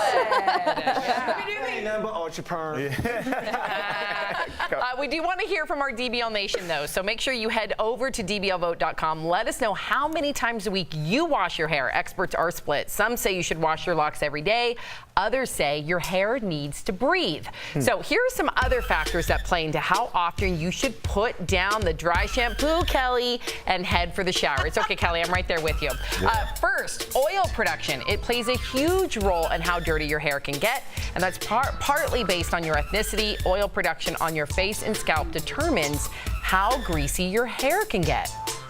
Yeah, it makes sense. I mean, I have oily skin, and I have to dry shampoo like a crazy lady every single night. Breaking 2, Electric Boogaloo? What is love this music. What is... It's like getting louder as we talk. Let's do the little robot. What about color? Many of us use dyes to color our hair or use chemicals for a perm. This makes hair more fragile. The more you wash it, the faster the treatment fades, and so the cycle begins. So if you color a perm, you actually should be washing your hair less often. Yeah. When I was in the 8th grade, I went down to Atlanta, Georgia to visit my mom, and I used to like Drew Hill, Cisco, and I dyed my hair. I remember the platinum blonde. I dyed my hair blonde. When I got back, how do we not have a throwback Thursday picture of that? When I got back up to Massachusetts, my dad picked me up from the airport and said, "We're cutting that off." Oh. Were you into the thong song? That girl is scandalous. Yeah. Can't handle it. Look at Tori. It's my background dance. Yeah, it's good, Tori. And let's say you're super stressed out, all right? Well, that causes your oil production to increase. And if you exercise more to balance out the stress, sweating creates more oil. So this means you should wash your hair more when you are stressed out. That makes sense. Yeah. So you've been working out a lot more. Are you washing your hair more? Yeah, the problem is getting the right shampoo and then it not going brassy. So you have to get the right shampoo. Colored shampoo. Yeah, for color treated. Exactly. So mine is dry, and so I have to be really careful. But yeah, you gotta clean off that. Which way to the gun show? Yeah. Where's the vending machine? Good. There. Is it this way? I just like the way Tori flexes because she doesn't stay still. She's just here. She's like constantly looking for her. Yeah, there you go. Her angle. Like the Libra side. Yeah, exactly. And age is a factor in hair washing as well. Even if you regularly shampooed in your 20s, once you're postmenopause, your oil production changes and you might not need a daily rinse. So that's interesting. Even humidity, weather, right? If you're living in Florida versus Denver, we have dry weather here compared to humidity. Interesting. Yeah. And you have a process with your curl pattern. Tell everybody. Yeah, I wash my hair once a week, but then you always have to condition it. You have to moisturize it. And I have this sponge that has a hole in it. Here we go. Whoa, football. See that one hand catch? See right here? It's got the holes in it, and you just sit back. You don't play this music when you're doing it. You want to get more GQ, so. That looks like a GIF that you would get. Can you pick different curl patterns? My camera too. Yeah, ladies. Can we zoom in on the Billy D. Williams cheekbones? Wow. Let your soul glow. Our DBL Nation, you guys wash your hair on average 4 times a week. Wow. All right, wow, they're vigorous. That's good. Rigorous, Like- vigorous. Rigorous. Rigorous and vigorous. They're rigorous. They have a rigorous regimen. They have a rigorous But they regimen. vigorously wash their hair. Rich it all. Rich around. Coming up, time to power up in today's Deal Blast. Recharge your battery when you're on the road. The incredible deal. Next. Hey guys, just kidding. No, because the megaphone's on the bottom, so it wouldn't play good. I know. Hey guys, sorry, Brandon interrupted our beautiful break with my beautiful hair. I actually am here to tell you about George Zimmerman. Remember George Zimmerman? Well, that guy is looking for love. First, he was on Bumble, got kicked off. Got back on Bumble, tried to use a fake name, got kicked off again. Well, then he decided to swipe left and right on Tinder. I've got a call from Peru. Let's X out of that. So he decided to get on Tinder under the name Carter. Here he is, Carter. Let me describe his dating profile. I love the outdoors, fishing, camping, and hiking. I love adventure, but not into huge crowds. You think? Anyway, Tinder found him out, and he's been kicked off of Tinder in just the last hour as well because he keeps using a fake name. Tori, come on over here. George Zimmerman is looking for love. In Peru? No, not in Peru. I just got a call from Peru during the break. Oh, I see. He got on Bumble, then he got kicked off. Then he got on Bumble again under a fake name, got kicked off. Then he got on Tinder, and just in the last hour, he's been kicked off. Did you hear what his He should probably dating stand his profile? ground. He says, "I love adventure, but not into big crowds." And I said, "You think?" That was a good one, Callie. You know what I do love? I love her in yellow. Can we be honest? You look fantastic. Thanks, guys. It's a marigold. I'm not gonna lie. It's not a straight. It's not. It's like more ochre. It's like a CU Buffs yellow, if you ask me, right? What is? Oh, I didn't know that. Go Buffs. Okay, go Buffs. But Go Buffs. you look fantastic. Thank you. But what do you think about George Zimmerman trying to find love? Do you think he deserves to find love? Okay, if I'm Erica Cobb, who's our co-host, who says what? Everybody deserves a comeback. Now, do I believe that? Do you think she'd say Absolutely that not. about- no. Now, here's Not the with deal. George It's the Zimmerman. comeback that you deserve. Is it getting love? Maybe not. Maybe it's to... Maybe he's going to be alone for the rest of his life. And maybe it's to do some community service. And maybe that's not your opinion. You want to write us and tell us Guys, that she give us doesn't your look good DBL in take. gold. Hashtag DBL. Uh-oh, DBL Nation, you see this beautiful face? Denise is here, so you know what that means. It's time for DBL Deal Blast! That was a lot to get out right there. That's right, we teamed up with MorningSave.com to bring you the lowest prices on the hottest product. And today is all about tech deals. And here to help us out, like I said, is lifestyle expert, the beautiful, the lovely, Miss Denise Plant. Well, I don't think I can lower these prices anymore, Brandon, with all the beautiful and lovely. Hey. You know I got to compliment you because you come to take care of us. So I ready do. to get this thing started? Let's do it with this technology with style. All right, here we go, DBL Nation. If you don't have that beautiful, natural curl like me, don't worry because we've got your back. Here's an innovative way to achieve the perfect curl. This is the one that's going to make you go, at home, the InStyler Tulip Auto Curler. Curling your hair has never been so fast and easy, ladies. Automatic curling technology lets you just relax while the Tulip does all the work. It features an open ceramic barrel designed with anti-tangle technology and a safety guard for burn-free styling. There are 3 heat settings and 3 timer settings to achieve a variety of different looks. All right, I love it, but how much for some luscious locks? Oh my, normally as much as $100. Ooh. But today, because it's Deal Blast, just $37, savings of up to 63% off. 63% off. You know what, Denise, I love it, but my hair is not that long No, yet. not yet. I'm not there yet. You know, I love your skin. Oh, wow. You're glowing, and it's been proven for youthful skin, boosting blood circulation is the key. Denise has just the device to get your face glowing. I don't know what's going on with him today, but I'm taking it. The Luce 180 pulsating facial cleansing and anti-aging device. It's designed to gently eliminate dirt and debris across your face while boosting circulation. The Luce 180 device is 100% waterproof and has thousands of soft medical-grade silicone massage points that really clean and renew your skin's elasticities, and it shrinks the pores, and it also reduces eye puffiness. It even helps to remove makeup, thank goodness. All right, Denise, I'm ready for the glow. DBL Nation's ready for the glow. How much for the glow? Normally as much as $110. Okay. But today, $29, savings up to 74% off. 70%? Yes. Awesome. All right, let's go ahead and move on to the next tech product. Because Denise, come on, you know I travel a lot. He's everywhere. Oh my gosh. And for my next trip, I want, you know what? No. I need this product. And I have a feeling DBL Nation feels the same way about it. Tell us all about it. This is an amazing product. It's the Q Design Portable Power Bank Set. Pile up on the portable power with these Q chargers. The 3,000 milliamp hours device is shaped like an easel, so you can get a glimpse of your phone while you're powering up. The compact 4,400 milliamp hours charger easily pops into your purse when you're on the go, and it comes in red, purple, or black. Okay, we had the curl up, we had the glow up, now we have the power up. How much are we talking? You're on fire today. Normally as much as $50, but today $19 savings up to 62% off. 62% Yes. off. I'm eyeing you. I love that. I need that. And it holds the phone and everything. Yeah, really nice.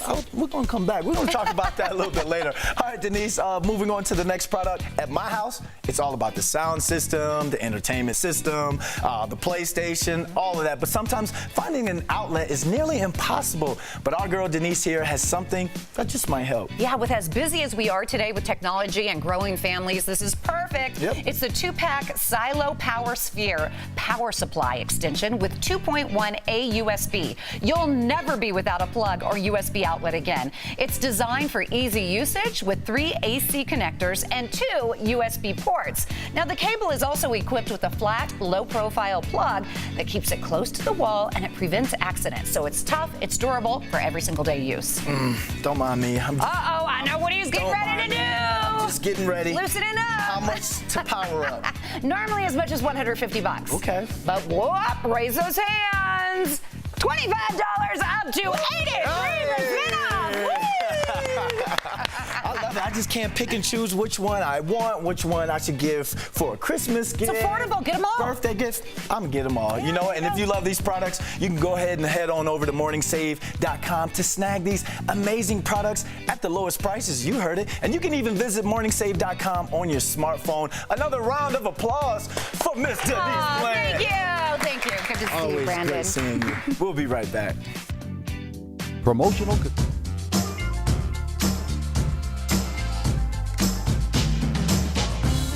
Okay, so quick question. People said they think it looks a little more mustard. I really love it, but my question is this. Hi. Sorry, I didn't know it was on camera. Just like chugging them over here. Why did you have that weird voice? I liked it. Okay, so here's the thing. If you do get a submarine sandwich, which I just did at Jersey Mike's, I want to know what you guys get. I have constantly only gotten the cheesesteak, and I know it's not good for you. No, and I was I'm surrounded actually by large construction workers, like oh, male, and they were all getting that goodness. and everyone's And like, you're "What like, are you I'm here gonna- for?" And I was like, "I want the cheesesteak with the chipotle mayo and the chips, please." Obviously. Yum. What is this an issue about? But anyway, I would love to get an updated sub sandwich. So I would love to get that, but I'm doing Weight Watchers right now, where you actually count the points. I apologize and for talking no, about you're this at fine. all. But I was gonna get Jersey Mike's today, and I was looking at the different points. And you can get a little mini sandwich for like 7 points. But I looked at the Philly cheesecake just to look. Yeah, it was like my full points for the day. Is so, it bad? Yeah, it's How pretty bad? Don't tell me. Well, Is it bad? I only get 23 points a day, so How yeah. many points? It was like 20. It was like 20. Yeah, not worth it. Also, No I've wonder those noticed that construction like workers were like going for that glass of wine after work is also not worth it. It's really a bummer. But hey, I'm losing that weight. But I want to tell you guys about our Avengers contest we Tell have me going everything. on. So all you have to do is go to dailyblastlive.com and type in the keyword Stark, S-T-A-R-K. I thought that was from Game of Thrones. I thought we were giving them a shout out. But Tony Stark. It's Tony Stark, Iron Man. That's Robert Downey Jr., right? Was this your interpretation of Iron Man? She didn't even try. She just raised an arm. I literally She was just like, raised Iron it. I Man. didn't. Rawr. So you get this really cool lunchbox. See, that's everything. And Here are the sunglasses, Kimberly. But I'm not going to open them because I want them to stay like nice and pretty. Someone said that this could be used as a sewing kit, and I would also like Yes. to say you could use this for a lot of things, arts and crafts, or if you have tiny little files. Or your cross-stitching materials. So cute. It's just a one of like- a kind. Let me correct myself. I keep saying one of a kind. What I mean is limited edition. You Yeah, can't it's buy this in definitely stores. But the movie comes out April 26th. I know a lot of our fellas here and ladies. Alex, are you seeing it early? I can't leave work. Oh. Womp womp. Well, I know we have at least Chris and Leo are seeing it early. They're going to be giving you our DBL Jump review of the movie. They're very... Why are you showing this? I don't know. I was just letting you know the depth, in case you guys wanted to pack a picnic for small children. Can you bring food into movie theaters, or would that be cheating? In this Avengers lunchbox, you can't. I feel like you should, and if they try to tell you you can't bring food in, be like, well, I have my Avengers lunchbox. It's not gonna work. That I won on Daily Last Live. It's definitely not gonna work. Oh, you're right. It probably won't work. One time I tried to sneak in coffee. They wouldn't eat coffee. And you know how you're like, you put it in your thing and you're like, thank you, and then you are nervous, and then it. Oh, you wouldn't be the good kind of person to sneak. Tori's not a good sneak, I don't think. I was like, me on the other hand, I bring a big purse, and you gotta go get the good candy. You just I should put it in go your with purse. her. Yeah. I should. Bye, Stark.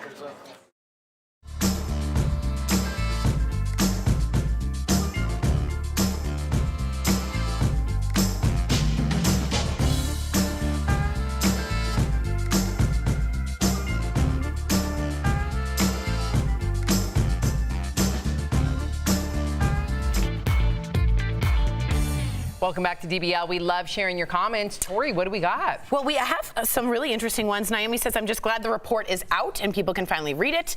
Madeline Elisabetta says, seriously, you guys are the most talented people in media. Tori is the new Oprah. No, she's relatable and super personable. And I'm like, Mom, are you Madeline Elisabetta? And Michelle Murphy says, when the whole report is released, the people can make a decision. We already know Barr is in Trump's pocket. Okay, we'll see you guys tomorrow.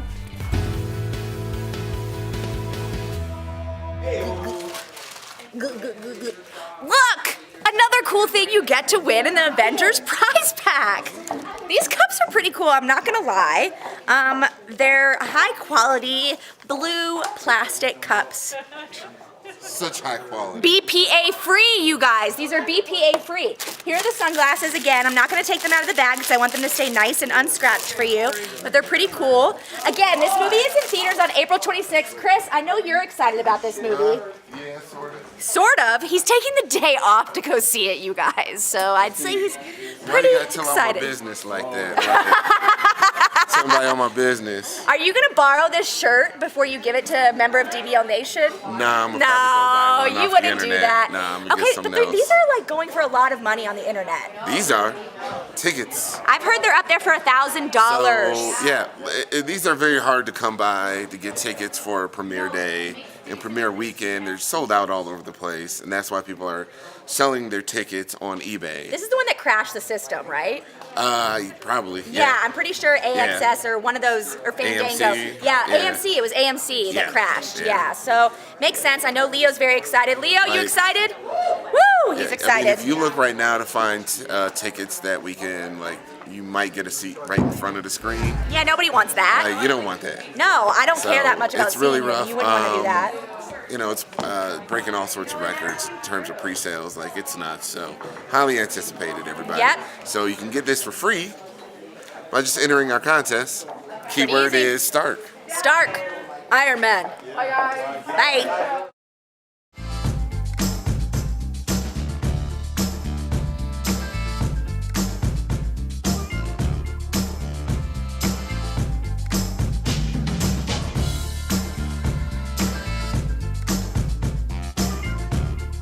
This is Daily Blast Live. We're talking about what you're talking about. Because everyone's talking about this. Always live, always real, always unpredictable. You are totally off base here. Log on and join our live conversation. You think this hair just naturally stays like that? DBL starts right now.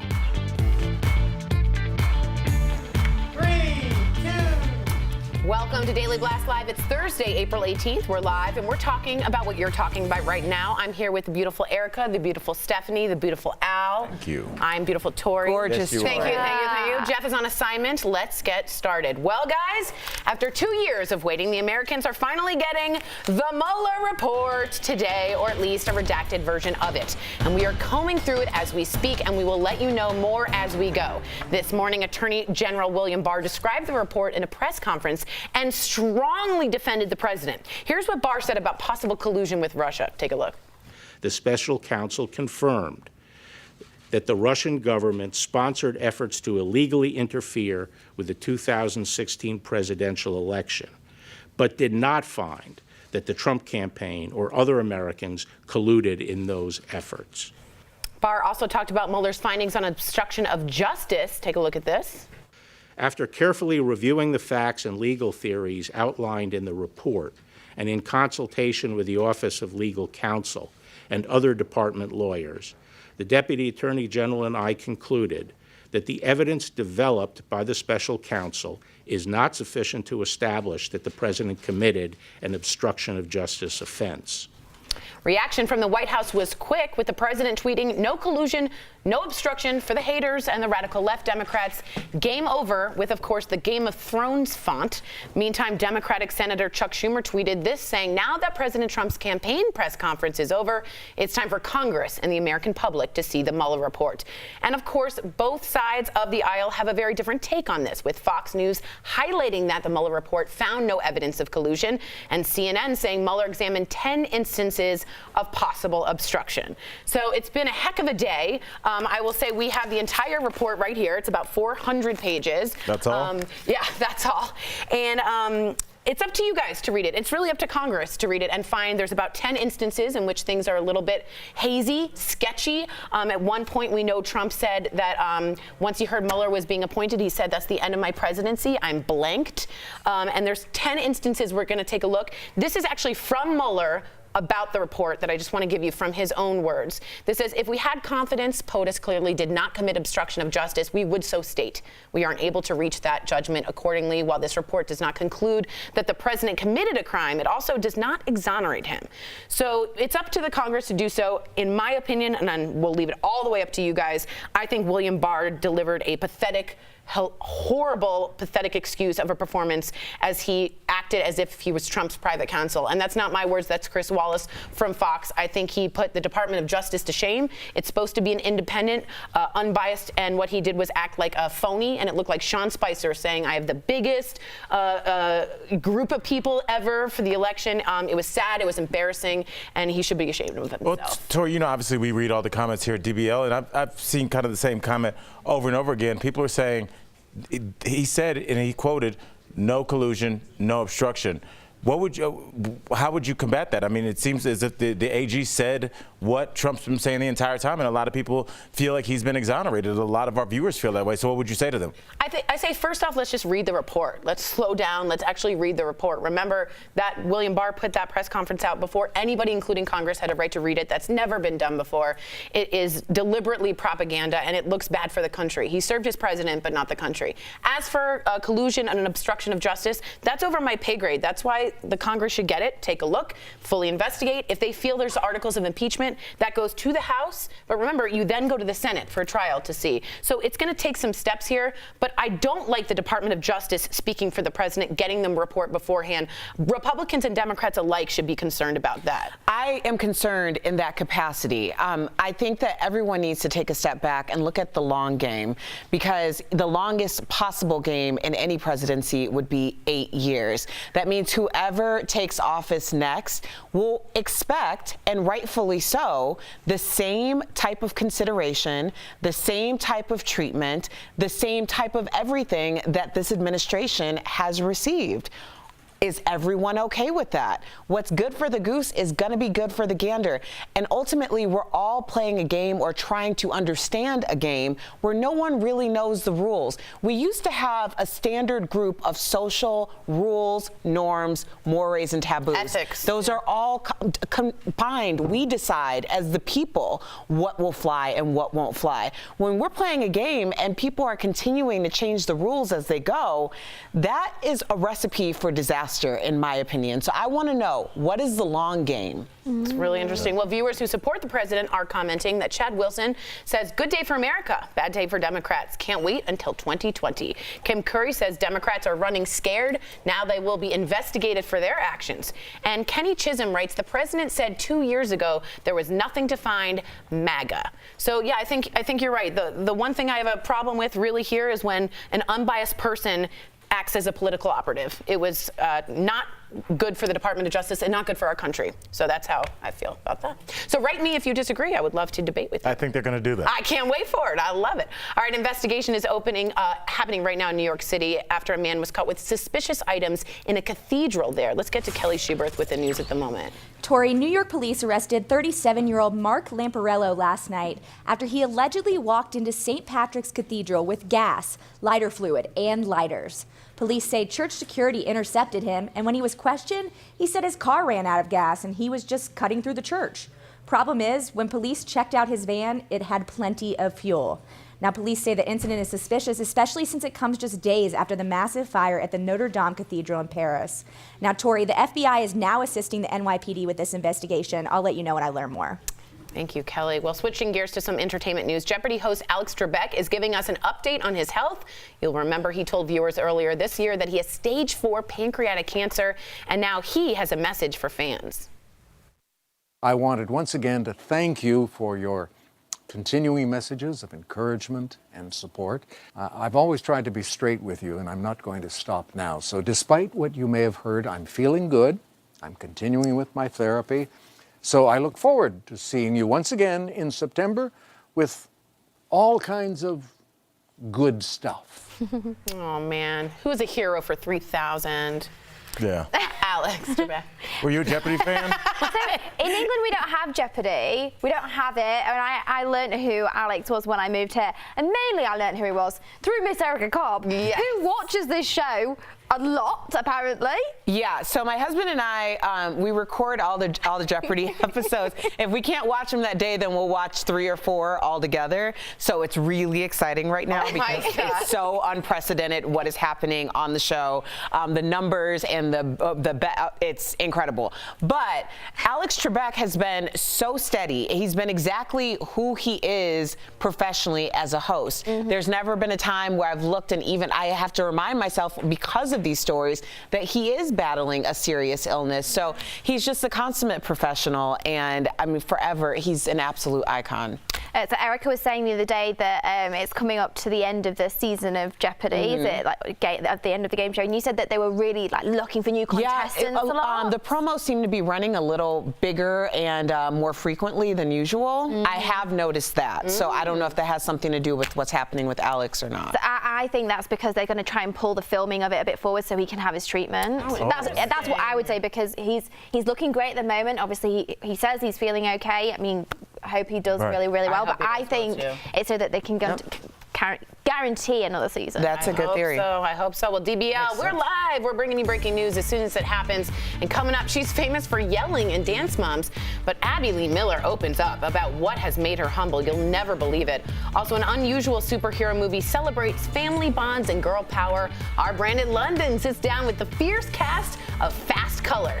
And you, the viewer, are our 5th host of Fashion Insider, has surgery after finding out she is a high risk of breast cancer. Would you get a double mastectomy if you were in this position? Your comments coming up live next. Howdy, DBL Nation. Kelly Schuberth here with the DBL Digital team. It's Thursday. We're so close to Friday. We just have to make it through the rest of the afternoon. Let's go to the table and see what's going on over here. Nope, we're going to let Adam get set first. Oh, thanks, Adam. You're always so nice about that. Hey, guys, what's happening up here? Kimberly loves Steph's outfit. I know. And how, you already said it. Well, no, it's just and how fabulous. colorful. It's very Farrah Fawcett. I feel very Farrah Fawcett today. I could do with a bit more flicking out of the old hair, but other than that, it's very It has like a soundtrack playing behind her, and it's. I love that. I was asking Erica earlier, like, if she thinks it'd be possible, and for me to curl my hair as tight as Erica's to see what it would look like. Do you think it would look good? We could do perm rods to get the look. You would want that? But really super tight. I could see the girls in Austin Powers. Oh man, I could see that. You need like really tiny perm rods, but I don't know what you put in. Does Austin Powers hold up? What do you mean hold up? I think it does. Yes. I think it does. Yeah, I haven't seen it. Yeah. Because it's like, Well, it's like basic jokes. It's a time period anyway, so. Okay, other than Austin Powers, Tori, are you gonna read all of this? I'm gonna try to, and Michael Dean has been so sweet. Like he's put like things in. Like I'm like, look at this. Like I'm gonna highlight and read this to you guys. Are you guys ready? Page 89. And can I ask, some of it, Tori, Yeah. it's got big blackout bits in it. So what does that mean? So that's redacted, and that's, oh yeah, so for instance, What that? Yeah. So see this? for instance, there's a page here. Yeah. So what does that mean? So basically, all of that is for confidential information that we So aren't allowed secret to to know. the government. Yeah, and basically, if you have it in color, it's in different codes. There's 4 colors, 4 different codes, and explains why it's been redacted. Some of it is for confidential reasons. Some of it is for Justice Department reasons. So there's 4 reasons why, and he explains why he excluded it all. That's not unusual. What's unusual is the weird pre-spin press conference. Thanks for letting me know what you think, dude. I can read. Hey-oh.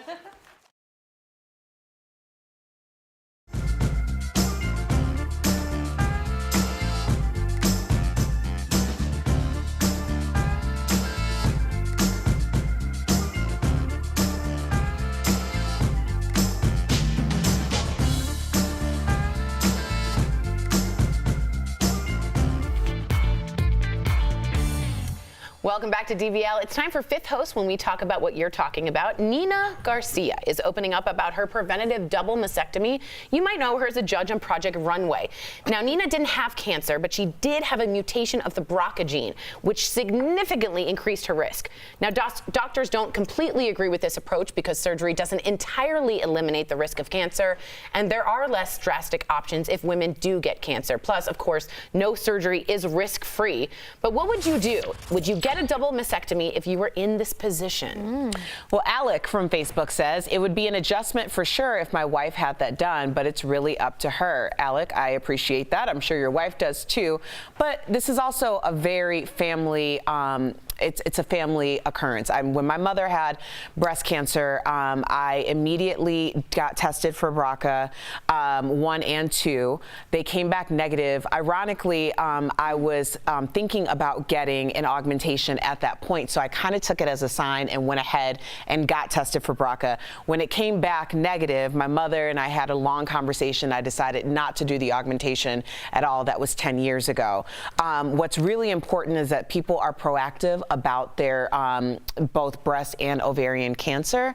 There's a young lady named Lindsay Avner who started Bright Pink. Now there are Bright Pink divisions all over the country about preventative health. So make sure you check that out if you're someone who needs resources. Nice. Radiance from YouTube says, Great name. Radiance, hello. I would do it in a heartbeat. I would rather have my entire life to work through the loss of my breast than losing it prematurely to cancer. Radiance, I do think that's a sensible answer. Obviously, everyone's individual and has their own choices, and you never know until it's actually you in that situation or a very close loved one what you would do. But obviously, surgery, it can be extremely dangerous. We know that, but you have to weigh out the odds in these situations. You know, it's kind of, for me, it's a case of vanity versus, you know, your entire life and all the things that you could do, which might be taken away from you a lot younger if you had got breast cancer or the BRCA gene. So it's a really tough one, and the tests are very expensive. But if it's something that runs in your family, I think it's something everyone should take very, very seriously. Well said. I'm going to jump in on this last one. Bobby from Facebook says, the women in my family have a history of breast cancer, so I would absolutely support them in a decision like this. And I want to open this up to you guys because I was stunned in the morning meetings about how many women have experienced this, have a friend. So if, what's been your experience with this? So I lost one of my very, very good friends. She was only 21 and she had the BRCA gene. Her mum died when she was 6 years old from breast cancer. And so when she became 18, she decided to get tested. She found out she was a carrier of the BRCA gene, and so she decided to have a double mastectomy. And she had the reconstructive surgery, and she looked amazing. And obviously, she kind of took it as, you know, she was her whole life until she was old enough to opt for that. She had it in her mind. Obviously, she never grew up with her mum. It's really sad. So she wanted to do that for herself, and sadly, it still didn't help her. But you know, she was very proactive in that, and she was very aware of it. And it was something that all of her friends and family and the people that obviously adopted her and cared for her were very aware of, that that's what she wanted to do. But it is serious. It is so serious, and it can affect you at any age. Yeah, I just think if you're a man, first of all, men can get breast cancer too. Yeah. So let's not cut them out of this equation. They're part of this as well. But knowing about, are you getting tested for the BRCA gene, it's 7 times more likely that you will get breast cancer answer, I would do it in a heartbeat because it would save your life. But I realize it's an enormous decision, and it's very strange. Your breasts are your sexuality, your femininity. It gives milk to your children. There's a lot of psychological barriers to barriers. There's a lot there. So, but I'm glad that we're having the conversation. And again, make sure that you get resources because the BRCA test is not cheap. Yeah. Most insurance doesn't cover it, and you have to question why. So the more that we talk about it and highlight the idea that only people of means are able to elect for this for this test, then maybe we'll do something about it. Maybe we can get insurance to cover it. How about that? All right, guys, thanks. And write us in. We'd love to know what you think. We'll be right back.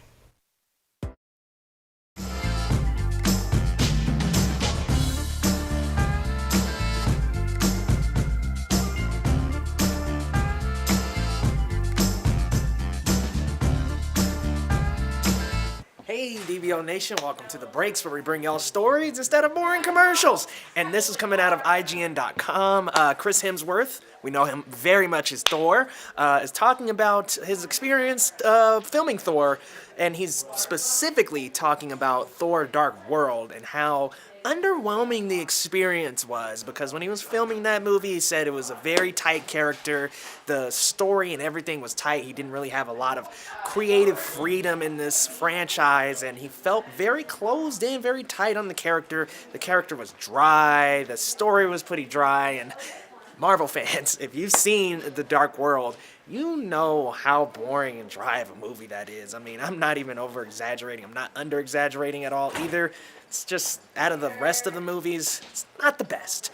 But Chris Hemsworth was talking about it, and he said in Thor Ragnarok, the third installment of the Thor franchise, he got a lot more creative freedom. Taika Waititi is the director of that movie, and he rolled the dice. He essentially allowed Chris Hemsworth to actually, be himself, to put himself onto that role and to put the comedy in the movie. I mean, he was just allowing him to do a lot more creatively. DBO Nation, don't forget, we have a contest going on right now. Head to dailyblastlive.com/sweepstakes, and you'll be entered to win some Avengers tickets along with a huge prize pack. The code word is STARK, and we'll see you next break.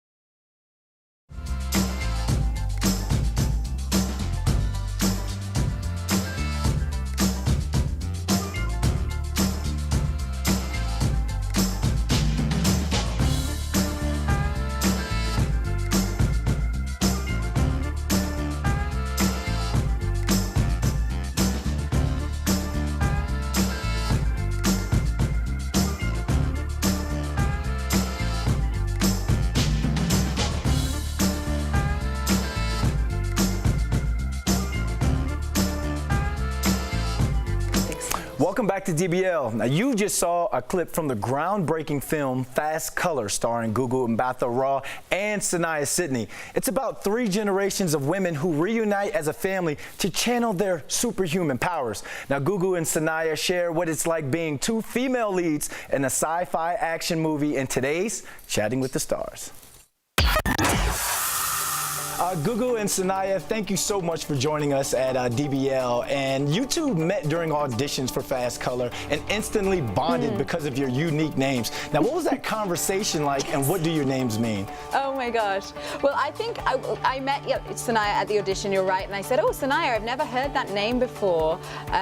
What does it mean? And Sanaya said, Radiant and Brilliant. Ooh. Radiant and Brilliant. I was like, wow. And my name is Gugaletu, my full name, and it means our pride. And I was like, I think we're going to get along because we've both got these epic names. Well, it looks like you wouldn't have bonded with me because I'm just Brandon. You know, I don't know what the significance is behind that. I don't know. I try and roll the R sometimes, but I'm done.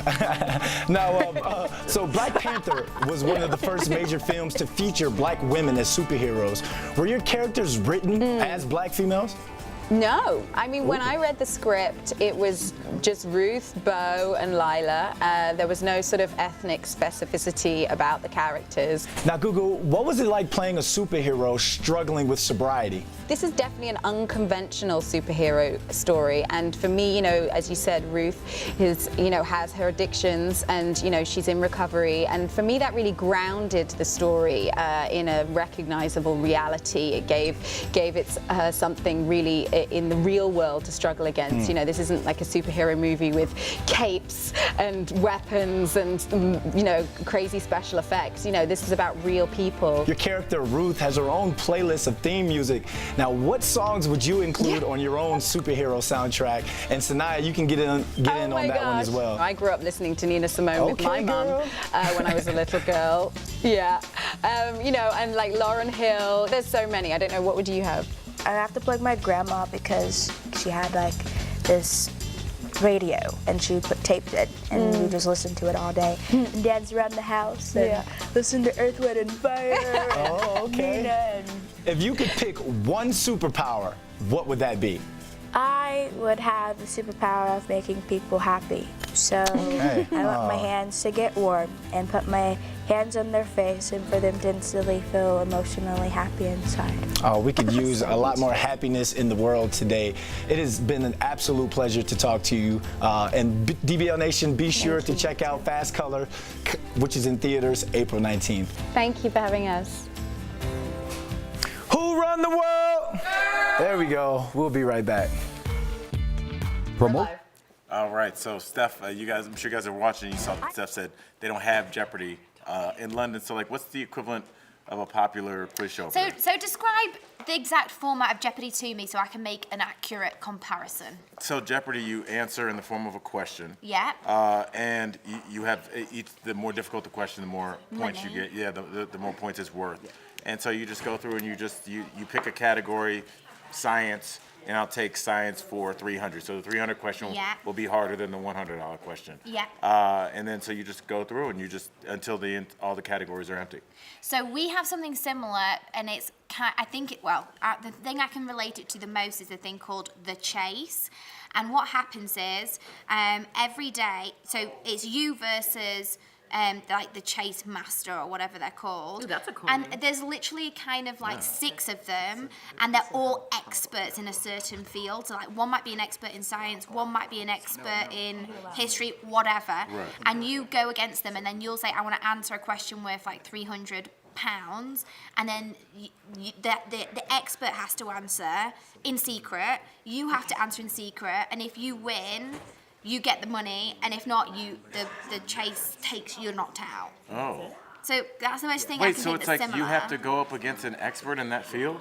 But the expert is like pulled out randomly. So let's say, for instance, I'm the gamer, I'm the person playing. I could be up against you and you know a lot about science. You obviously were a teacher, you know all about like biochemistry and biology and stuff. I could be up against Tori, who knows obviously a lot about politics. But the chaser, it could be any topic. So if you happen to get science questions, obviously you're in for luck. Right. If it could be something about pop culture, and then I will do that. So, but it's just someone who's super, super smart and intelligent. The chase. We had that here for a while. I thought we did.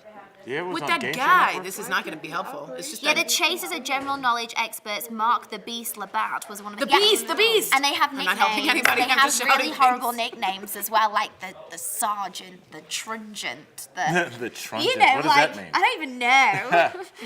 Yeah, I tried. A trungent is actually what a policeman has, and they whack you with it in England. Is it?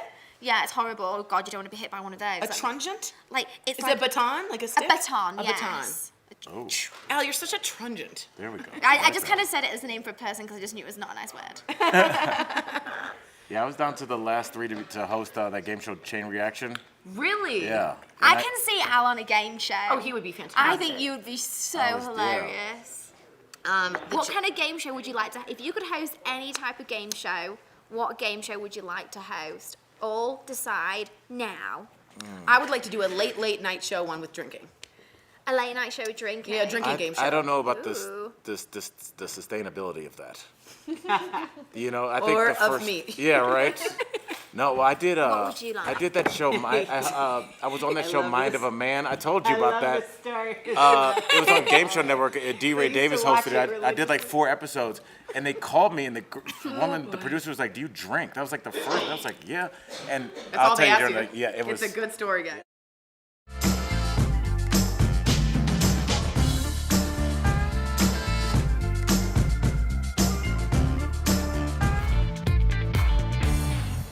Welcome back to DBL. Today's Heart Threads, it's all about family.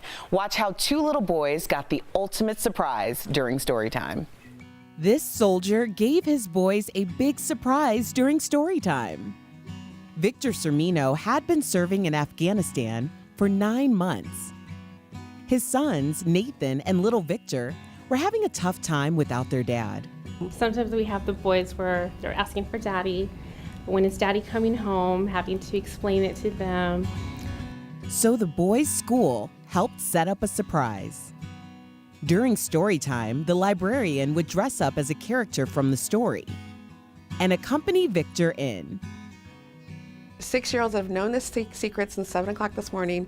It's been very difficult keeping, but they're super, super excited. It's just exciting. It's like being able to meet your kids again for the first time or your wife again for the first time.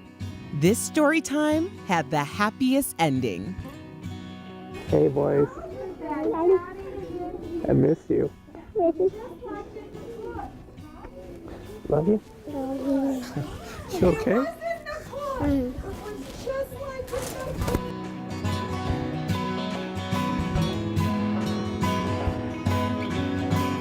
Oh my God. Yeah, I can't. They have those videos kind of on a loop on Facebook. I can do like one or two. It's just that look on the kid's face. He doesn't know why he's crying. He's just so glad to be with his dad. The sacrifice is unbelievable. Thank you all for serving. If you're leaving us right now, you can watch us live on Facebook and YouTube. Here's what's coming up next. Yeah, Tori.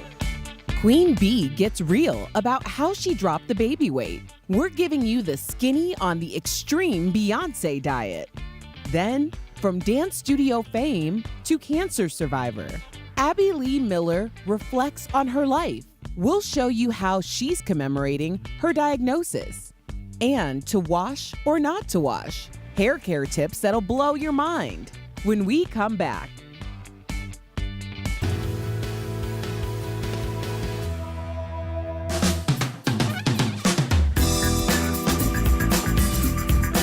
Hey everyone, it's Leo here with Alex with the DBL Stream Team to talk about the shows we're excited to see on Disney Plus, y'all. Disney's premier streaming service is coming up this November, and there's a lot to unpack. We got a live-action Star Wars TV show, The Mandalorian, which will be its very first live-action TV show in the Star Wars series. They're also going to have the movies on there. You're also going to have Clone Wars. I mean, there's a lot of Star Wars on there, but let's not forget Marvel. We can't miss out with them. They're going to have spin-off series like Falcon and Winter Soldier. Huge one. And Loki is also getting his own series, so you know he's up to something as well. We're also getting all 30 seasons of The Simpsons exclusively on Disney Plus. I mean, this is a lot of content to unpack, Alex. What are some of your favorites that are coming up? I think some of the things I'm most excited about are like the classic Disney ones, like things that I watched on VHS when I was a kid. And also Steamboat Willie's gonna be on there, which it came out in 1928. Oh my gosh. So that's like a beautiful piece of like animated history. Yeah. So I'm loving that. I'm loving Sleeping Beauty, Snow White and the Seven Dwarfs. I know. I mean, you get all of those classic ones, and you even get the 90s ones like Lion King, Hercules, Aladdin. Like, there's going to be so many of these movies that you might even run out of things to watch because there's so much. And you get to watch them without having to rewind a VHS like the good old days. Yes. So that's awesome. Exactly. And all of this is only $7. That's pretty amazing. Coming up in November, and man, I am just super excited for Star Wars Clone Wars. We finally get another season. I believe this is season 7 we're getting, and it's been 5 years since the end of the series. And it ended on such a cliffhanger. I mean, Anakin and Ahsoka went their separate ways at the end of the series, and yeah, that seems like a good tie-in to Star Wars Episode 3, but come on, we have a lot more ground to cover in this series. We're gonna get that. We're getting that new live-action Mandalorian looks amazing. I mean, there's a lot coming up on Disney Plus, guys. So be sure to check it out. It's only $7 coming up on November 21st, and we'll see you next time on Stream Team. DBL starts right now. Welcome to Daily Blast Live. We're live and we're talking about what you're talking about right now. Let's get started with the Queen Bee. We are learning so much more about Beyonce in her new documentary Homecoming. We're getting all the juicy details we never thought we'd know. Speaking in the Netflix doc, which is to be out now, Queen Bee talks about the lengths she had to go to in order to slim down for her Coachella set. She performed 10 months after having her twins Rumi and Sir with an emergency C-section. She admits she weighed 218 pounds at the time. Here's how she got into shape for her performance. I'm limiting myself to no bread, no carbs, no sugar, no dairy, no meat, no fish, no alcohol. Just trying to figure out how to balance being a mother and giving myself creatively. I will never push myself that far again. So I don't recommend doing this. What she said, if you missed it, was no meat, no fish, no alcohol, no sugar, no carbs, no bread. No fun. No fun. Yeah. Yeah. So she also said she'd never do this again. Oh, I don't blame her. Yeah. I spent 4 years competing in fitness competitions, and I would drop 30 pounds in about 3 to 4 months. And I would most of the time be on for like 8 to 9 months out of the year, and I would deprive myself of all of those things. Meat was the exception. I would have meat as my protein. But once I'm either all on, like if you told me, okay, you have to do this diet tomorrow and do it for 60 days, I would do it. But that 61st day, I am eating all the cupcakes. Right. I am eating, and it's just this thing in my brain. Like, I think that some people are so goal-oriented. It's like, just tell me what to do and I'll do it. But it's not about what's the heart. It's about what's in the head. Yeah. So there's something in my head that just like switches on the 61st day. And I'm like, just go binge. It's crazy. That's why people rebound so hard, because it's not natural to deprive yourself of that much for that long. And think about what a shock to your system that must be. If it's been a tempo for 60 days or however long you do it, and then all of a sudden here come the cheeseburgers and cupcakes. Your body's probably like, I don't even know what to do with this. Yeah, I mean, you'll be in pain. I watched the whole thing, and I got to be honest, my mouth was on the floor the whole time. My jaw, not my mouth, was on the floor. My jaw was on the floor the whole time. But she shows herself coming out and doing the very first move after being 218 pounds, and she doesn't look like Beyonce. Yeah. And she's embarrassed, and she's uncomfortable, and she's breastfeeding, and she feels weird, and she feels like she doesn't have any time for herself.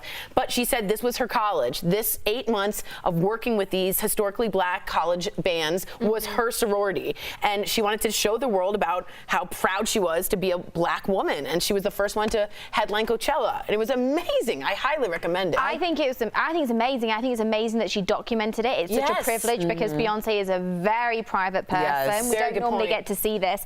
And I'm also very grateful that she said she will never do it again, because there are so many people that obviously idolize Beyonce. She's such an icon. She's incredible.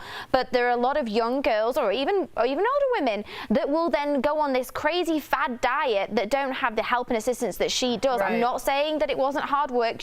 It was clearly hard work, but it can be really dangerous. And also, if you cut out your sugar levels really quickly, that could make you really ill.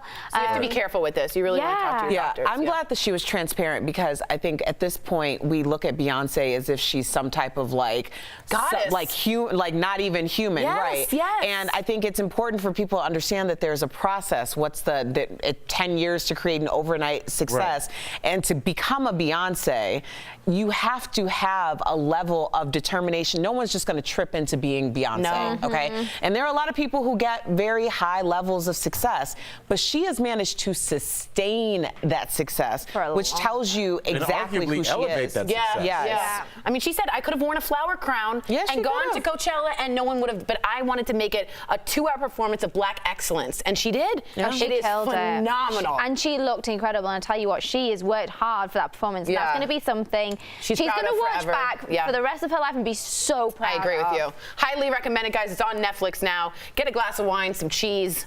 Well, that's what I Eat did. the cheese and have the wine whilst you're watching everything she could not have. She couldn't have. I was eating everything she could eat. Enjoy That's it for her. Well, this is interesting. Abby Lee Miller is sharing how she's working to overcome her health hardships. The Dance Mom star says she was diagnosed with cancer a year ago. She posted this very vulnerable photo showing a scar on her back.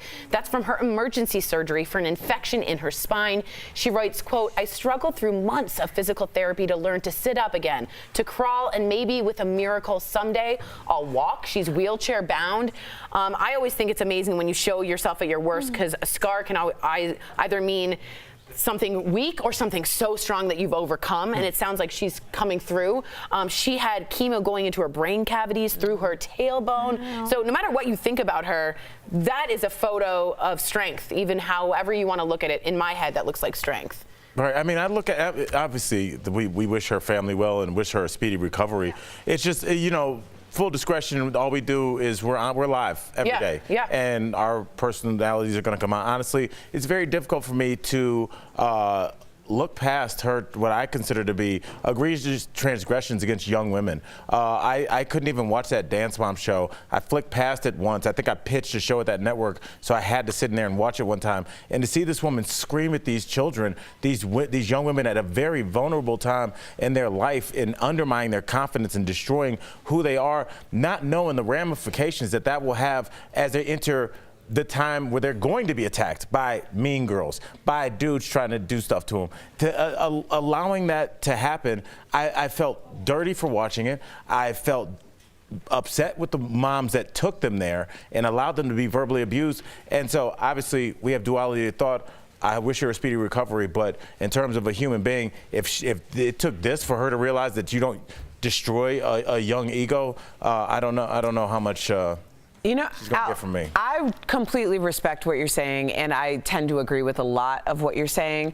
I do think that when you're in a situation like this, there is this reckoning that happens within. Is it a humbling? And I don't think that there's anything that anyone could say or any stone that could be thrown at her that she hasn't done to herself at this point. I think that when you get to a point where your life is no longer in your control for any reason, you have to have a come to Jesus or come to wherever you believe in moment. And I think that she's probably having that. Especially from being in jail as well. I mean, right. And I mean, her whole life fell apart. Yeah. So, I mean, that really goes to show, but that's our world. Everybody wants it to look a certain way. They don't care if it actually is a certain way. And now she has been left with no choice but to make it right. Interesting. All right. Well, today everyone is talking about this. This is crazy. Jason Momoa, guys, he shaved his beard. Yep, it's iconic, but now it's gone. I know. Look at that. But he didn't do it. There it is. Oh, gosh. So everyone would talk about his looks. It's all to promote recycling. Take a look. I just want to do this to bring awareness that plastics are killing our planet. There's a change coming. It's aluminum. We got to get rid of these plastic water bottles. Aquaman's trying to do the best he can. My kids, for your kids, for the world. Wow. So would you buy Aquaman's water? That's in the prompt. I don't know what it means, but it's in the prompt. I don't think he's swimming in it. No, I know that, but like, I mean, good for him to be doing it for a cause. I don't understand where does the recycling come in? I think he's just doing it so that we're all talking about it and everyone's like, oh, look, Jason Momoa shaved his beard. What's the reason? Oh, it's because he's trying to promote recycling. Well, he is very good for the environment. He's been a great activist. He's walked out and stood and done sit-downs and stand-ins. But this was to promote... A lot of sitting and standing. Sitting and standing, but the shaving was to show that aluminum is going to take over and help instead of plastic water bottles. I did not get that from that clip that we saw. I think it's just that we talked about it. No. All I got was that men, or for men, beards are like men's weaves. Like, oh yeah. Sorry. We have our camera guy has a great beard. But I mean, I think at least it was better than just shaving for vanity and doing it for a cover. This would have a message. I mean, yeah, I think he's in it for a good reason. I think he's in it for a good reason. I don't know what the call to action Use is. aluminum, not We're missing the big thing here. He did that in one take. Yeah. He had to because he already cut the hair off. Yeah. That's impressive, Erica. He's just doing it just so we're all talking about it. It's raising awareness. I mean, he's not actually like handing out, as you incorrectly say, aluminium bottles. That's right. What's that? Did Aquaman already come out? Yes. What? Where have you been under are we talking about? I don't know. There's just a man shaving talking about recycling. I don't know where we're supposed to go. So confused. I mean, Jason Momoa just turned into Jason. Yeah, he did. He did. He got rid of Momoa. Am I right? That got rid of a lot. That's J-Dog from down the street. Gone. Yeah. And that's all I know. So he did it, he said, to show that aluminum is the future, not plastics. It wasn't made clear. I understand that. But I think without his beard, I don't know if you're Aquaman anymore. It's okay, Erica. It's okay. I just want reason. Coming up, soft waves are all the rage, and in today's Deal Blast, we have an incredible bargain for turning straight hair into curls. And speaking of hair, do you know how often you should wash it? According to the experts, you actually might be surprised. Coming up next.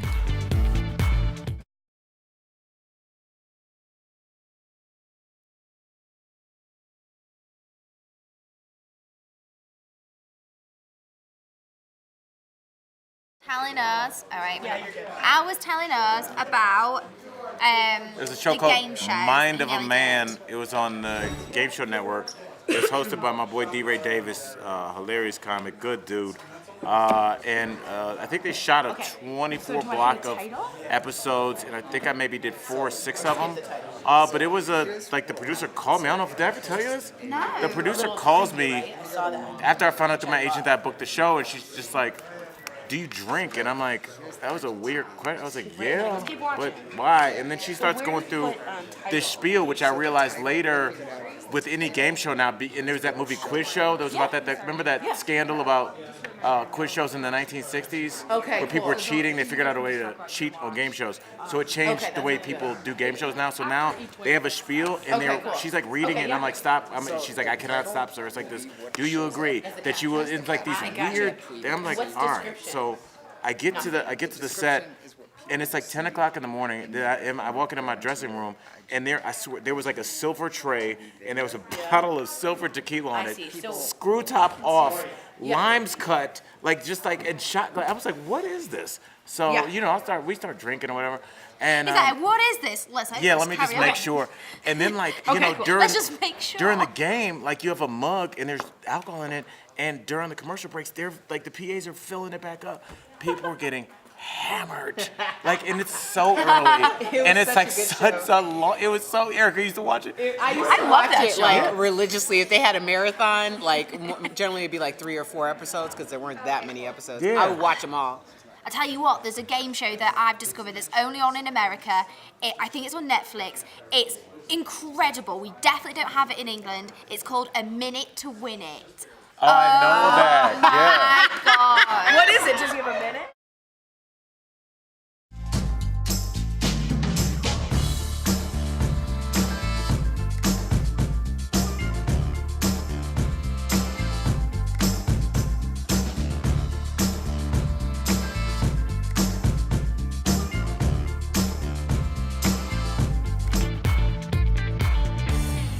Welcome back to DBL. How often do you wash your hair? So working in live TV every day, all of us up here need to style our hair regularly. Speak but for not yourself. Okay.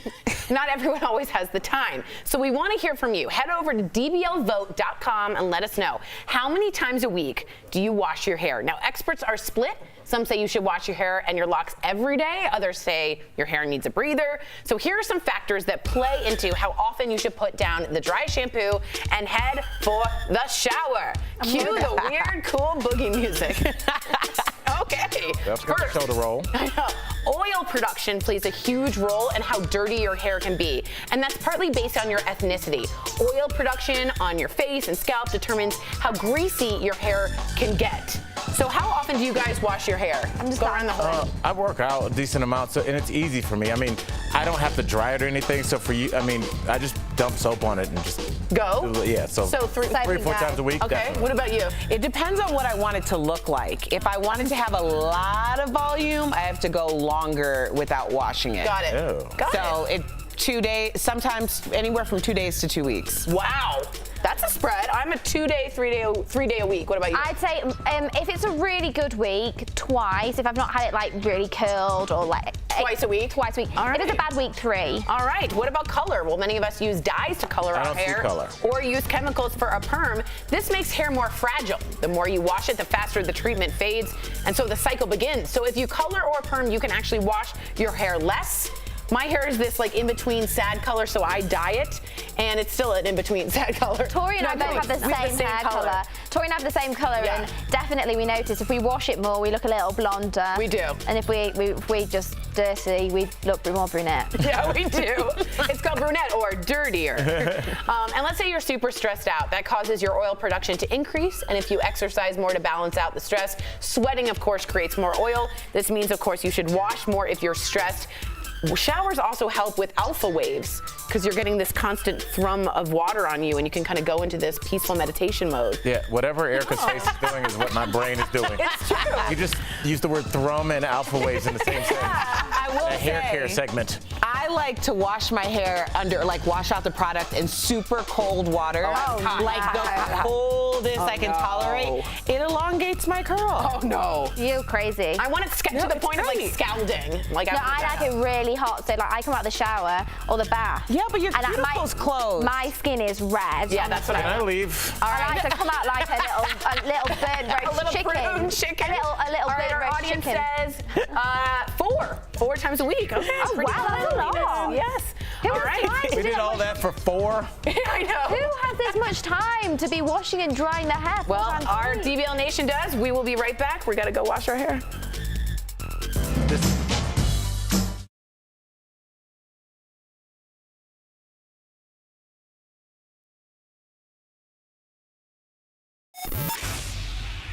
All right, guys, welcome back to another amazing beauty blast. Today, I'm dropping some tips on you guys for how to get that glow on that skin. Now, for any other time of the year, you might want to do a little powder highlight, maybe a little bit of a spray tan, but in the summer, you want to show off all that beautiful skin. To start with, think about a body glow. And one of my favorites actually is the Fenty Body Lava. This guy is amazing. The smell, the look, it actually almost makes the skin look like it's already been filtered, guys. That's the best part of using a body highlight. You don't have to worry about having to put on this, the pantyhose or the stockings or the tights or any of that. Layer on that body lava or a body glow of your choice. It's gonna make sure that you have that shimmering, beautiful skin. Now, another one, if you don't wanna spend that much, because that guy's at about $59, it can be a little pricey. You can also look at the good old Soap and Glory Body Glow. This is also the jam, guys. We actually use this right here in Daily Blast Live, and we love it just because it creates such a beautiful, oh, I almost got you guys. It creates a beautiful iridescent finish on the skin, no matter what color tone you are. So with this guy, you're gonna make sure that you have that even bounce on the skin, and it's not gonna be overly shimmery, it's just gonna give you that just enough of a filter on your skin. Now let's say if you wanna move up from the body and kind of come up to the face a little bit more, you can also use an illuminator, but remember, you don't want to use your body illuminators on your face. These guys can be really heavy and actually cause you to break out from having too heavy of a molecule on top of your skin. So instead, reach for something like the good old MAC Cosmetics Strobe Cream. This guy is retailed at about $32, and with this guy, you can easily apply it directly onto your skin or even add it into your foundation or any other type of makeup of your choice. You can make sure that you have a little bit more of a custom foundation by blending this guy right into your foundation as well. So with that being said, make sure you go out there and get yourself a little bit of a body glow. Oh, DBL Nation, you see this beautiful face? Denise is here, so you know what that means. It's time for DBL Dim Blast! That was a lot to get out right there. That's right, we've teamed up with MorningSave.com to bring you the lowest prices on the hottest product. And today is all about tech deals. And here to help us out, like I said, is lifestyle expert, the beautiful, the lovely, Miss Denise Plant. Well, I don't think I can lower these prices anymore, Brandon, with all the beautiful and lovely. Hey. You know I got to compliment you because you come to take care of us. So I ready do. to get this thing started? Let's do it with this technology with style. All right, here we go, DBL Nation. If you don't have that beautiful, natural curl like me, don't worry because we've got your back. Here's an innovative way to achieve the perfect curl. This is the one that's going to make you go, at home, the InStyler Tulip Auto Curler. Curling your hair has never been so fast and easy, ladies. Automatic curling technology lets you just relax while the Tulip does all the work. It features an open ceramic barrel designed with anti-tangle technology and a safety guard for burn-free styling. There are 3 heat settings and 3 timer settings to achieve a variety of different looks. All right, I love it, but how much for some luscious locks? Oh my, normally as much as $100. Ooh. But today, because it's Deal Blast Judgment just $37, savings of up to 63% off. 63% off. You know what, Denise, I love it, but my hair is not that long No, yet. not yet. I'm not there yet. I'm not there yet. You know, I love your skin. Oh, wow. You're glowing, and it's been proven for youthful skin, boosting blood circulation is the key. Denise has just the device to get your face glowing. I don't know what's going on with him today, but I'm taking it. I'm taking it. The Luce 180 pulsating facial cleansing and anti-aging device. It's designed to gently eliminate dirt and debris across your face while boosting circulation. The Luce 180 device is 100% waterproof and has thousands of soft medical-grade silicone massage points that really clean and renew your skin's elasticities, and it shrinks the pores, and it also reduces eye puffiness. It even helps to remove makeup, thank goodness. All right, Denise, I'm ready for the glow. DBL Nation's ready for the glow. How much for the glow? Normally, as much as $110. Okay. But today, $29, savings up to 74% off. 70%? Awesome. All right, let's go ahead and move on to the next tech product. Because, Denise, come on, you know I travel a lot. He's everywhere. Oh, my gosh. And for my next trip, I want, you know what? No. I need this product. And I have a feeling DBL Nation feels the same way about it. Tell us all about it. This is an amazing product. It's the Q Design Portable Power Bank Set. Pile up on the portable power with these Q chargers. The 3,000 milliamp hours device is shaped like an easel, so you can get a glimpse of your phone while you're powering up. The compact 4,400 milliamp hours charger easily pops into your purse when you're on the go, and it comes in red, purple, or black. Okay, we had the curl up, we had the glow up, now we have the power up. How much are we talking? You're on fire today. Normally as much as $50, but today, $19, savings up to 62% off. 62% Yes. off. I'm eyeing you. I love that. I need that. And it holds the phone and everything. Yeah, really nice. We're going to come back. We're going to talk about that a little bit later. All right, Denise, moving on to the next product. At my house, it's all about the sound system, the entertainment system, the PlayStation, all of that. But sometimes finding an outlet is nearly impossible. But our girl Denise here has something that just might help. Yeah, with as busy as we are today with technology and growing families, this is perfect. Yep. It's the 2-pack Silo Power Sphere power supply extension with 2.1A USB. You'll never be without a plug or USB outlet again. It's designed for easy usage with 3 AC connectors and 2 USB ports. Now, the cable is also equipped with a flat, low-profile plug that keeps it close to the wall, and it prevents accidents. So it's tough, it's durable for every single day use. Don't mind me. Uh-oh, I know what he's getting ready to do. I'm just getting ready. Loosening up. How much to power up? Normally as much as $150. Okay. But whoop, raise those hands. $25 up to 83% off. I love it. I just can't pick and choose which one I want, which one I should give for a Christmas gift. It's affordable. Get them all. Birthday gift. I'm going to get them all. You know, and if you love these products, you can go ahead and head on over to morningsave.com to snag these amazing products at the lowest prices. You heard it. And you can even visit morningsave.com on your smartphone. Another round of applause for Miss Denise Bland. Thank you.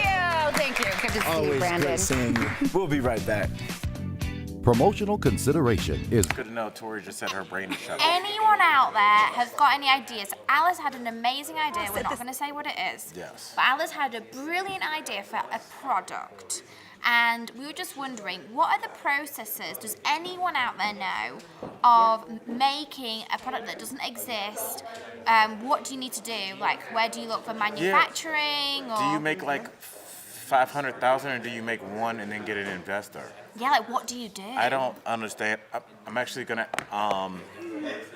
ask Sam's husband at 3 o'clock because you know obviously they have Byron & Co. Great candles. This isn't a commercial for them. I own their candles. I buy their candles even though I know them. I'm a fan.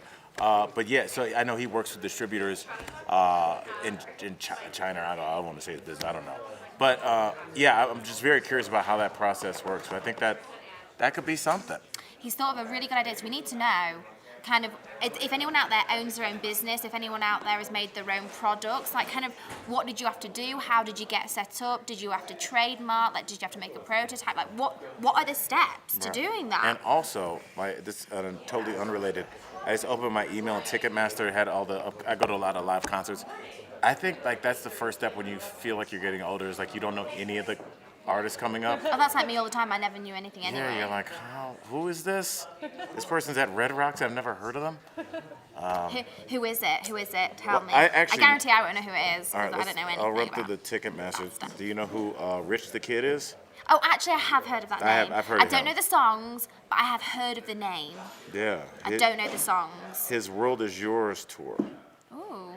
What was the last concert you went to? Oh my gosh, that's a really good question. It was actually, it was the night that I went with you and Rob, our cameraman. Oh, to see That was a Thievery long Corp? time. That was a long time ago. That was in like November. Oh. Yeah, it was a while ago. That was a long time ago. What was yours? I've seen a bunch. I saw Ice Cube. I just saw Meek Mill. I saw Anderson .Paak. I saw Thievery Corporation. Al's always out and about. Every night you got to go see live music, man. If I'm not performing, I'm Boise. We're on right now. I'll be in Boise this weekend. 2 shows tomorrow, 2 Saturday, 1 Sunday. Let's plug that on the air too. Okay. You know, Yeah. who is coming to Denver? At Liquid Labs. Jennifer Lopez is coming to Denver, and I am all for that. Why? What songs does she have? Waiting for tonight. Let's Talk about your thing because there aren't. I literally can't wait for Jennifer Lopez to come. I'm so excited. Waiting for tonight. And then after that song goes off, now what are we doing with the other 2 hours? Okay. Won't you get? Doesn't that sound like a bar mitzvah? What was the Ladies one? and gentlemen, Ari, get on the floor. Don't be fooled.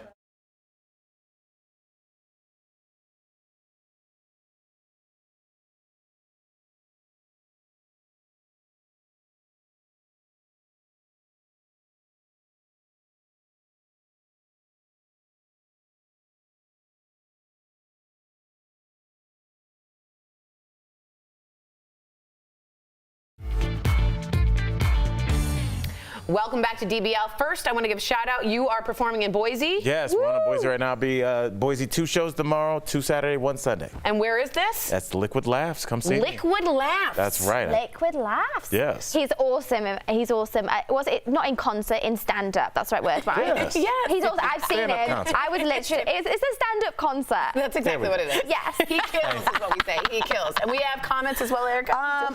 We have a little hair hack from Naomi. Oh. She says, I learned a trick that if you add a little Himalayan salt to your shampoo, it can help keep the oil production down longer during the week. It's made a huge difference for me. Tori's mind is like blown right I hope now. you're not Himalayan. Our exec producer Chris even made a face like that. That blew some minds in here. Wow. Thank you, Naomi. I know Himalayan rock salt is really good for your skin, and if you put it in the bathroom with Epsom salts, and it's really good if you eat Himalayan pink salt. It's really good for you. All right, guys, we Himalayan around, but we'll see you tomorrow. Same time, same place. See you guys.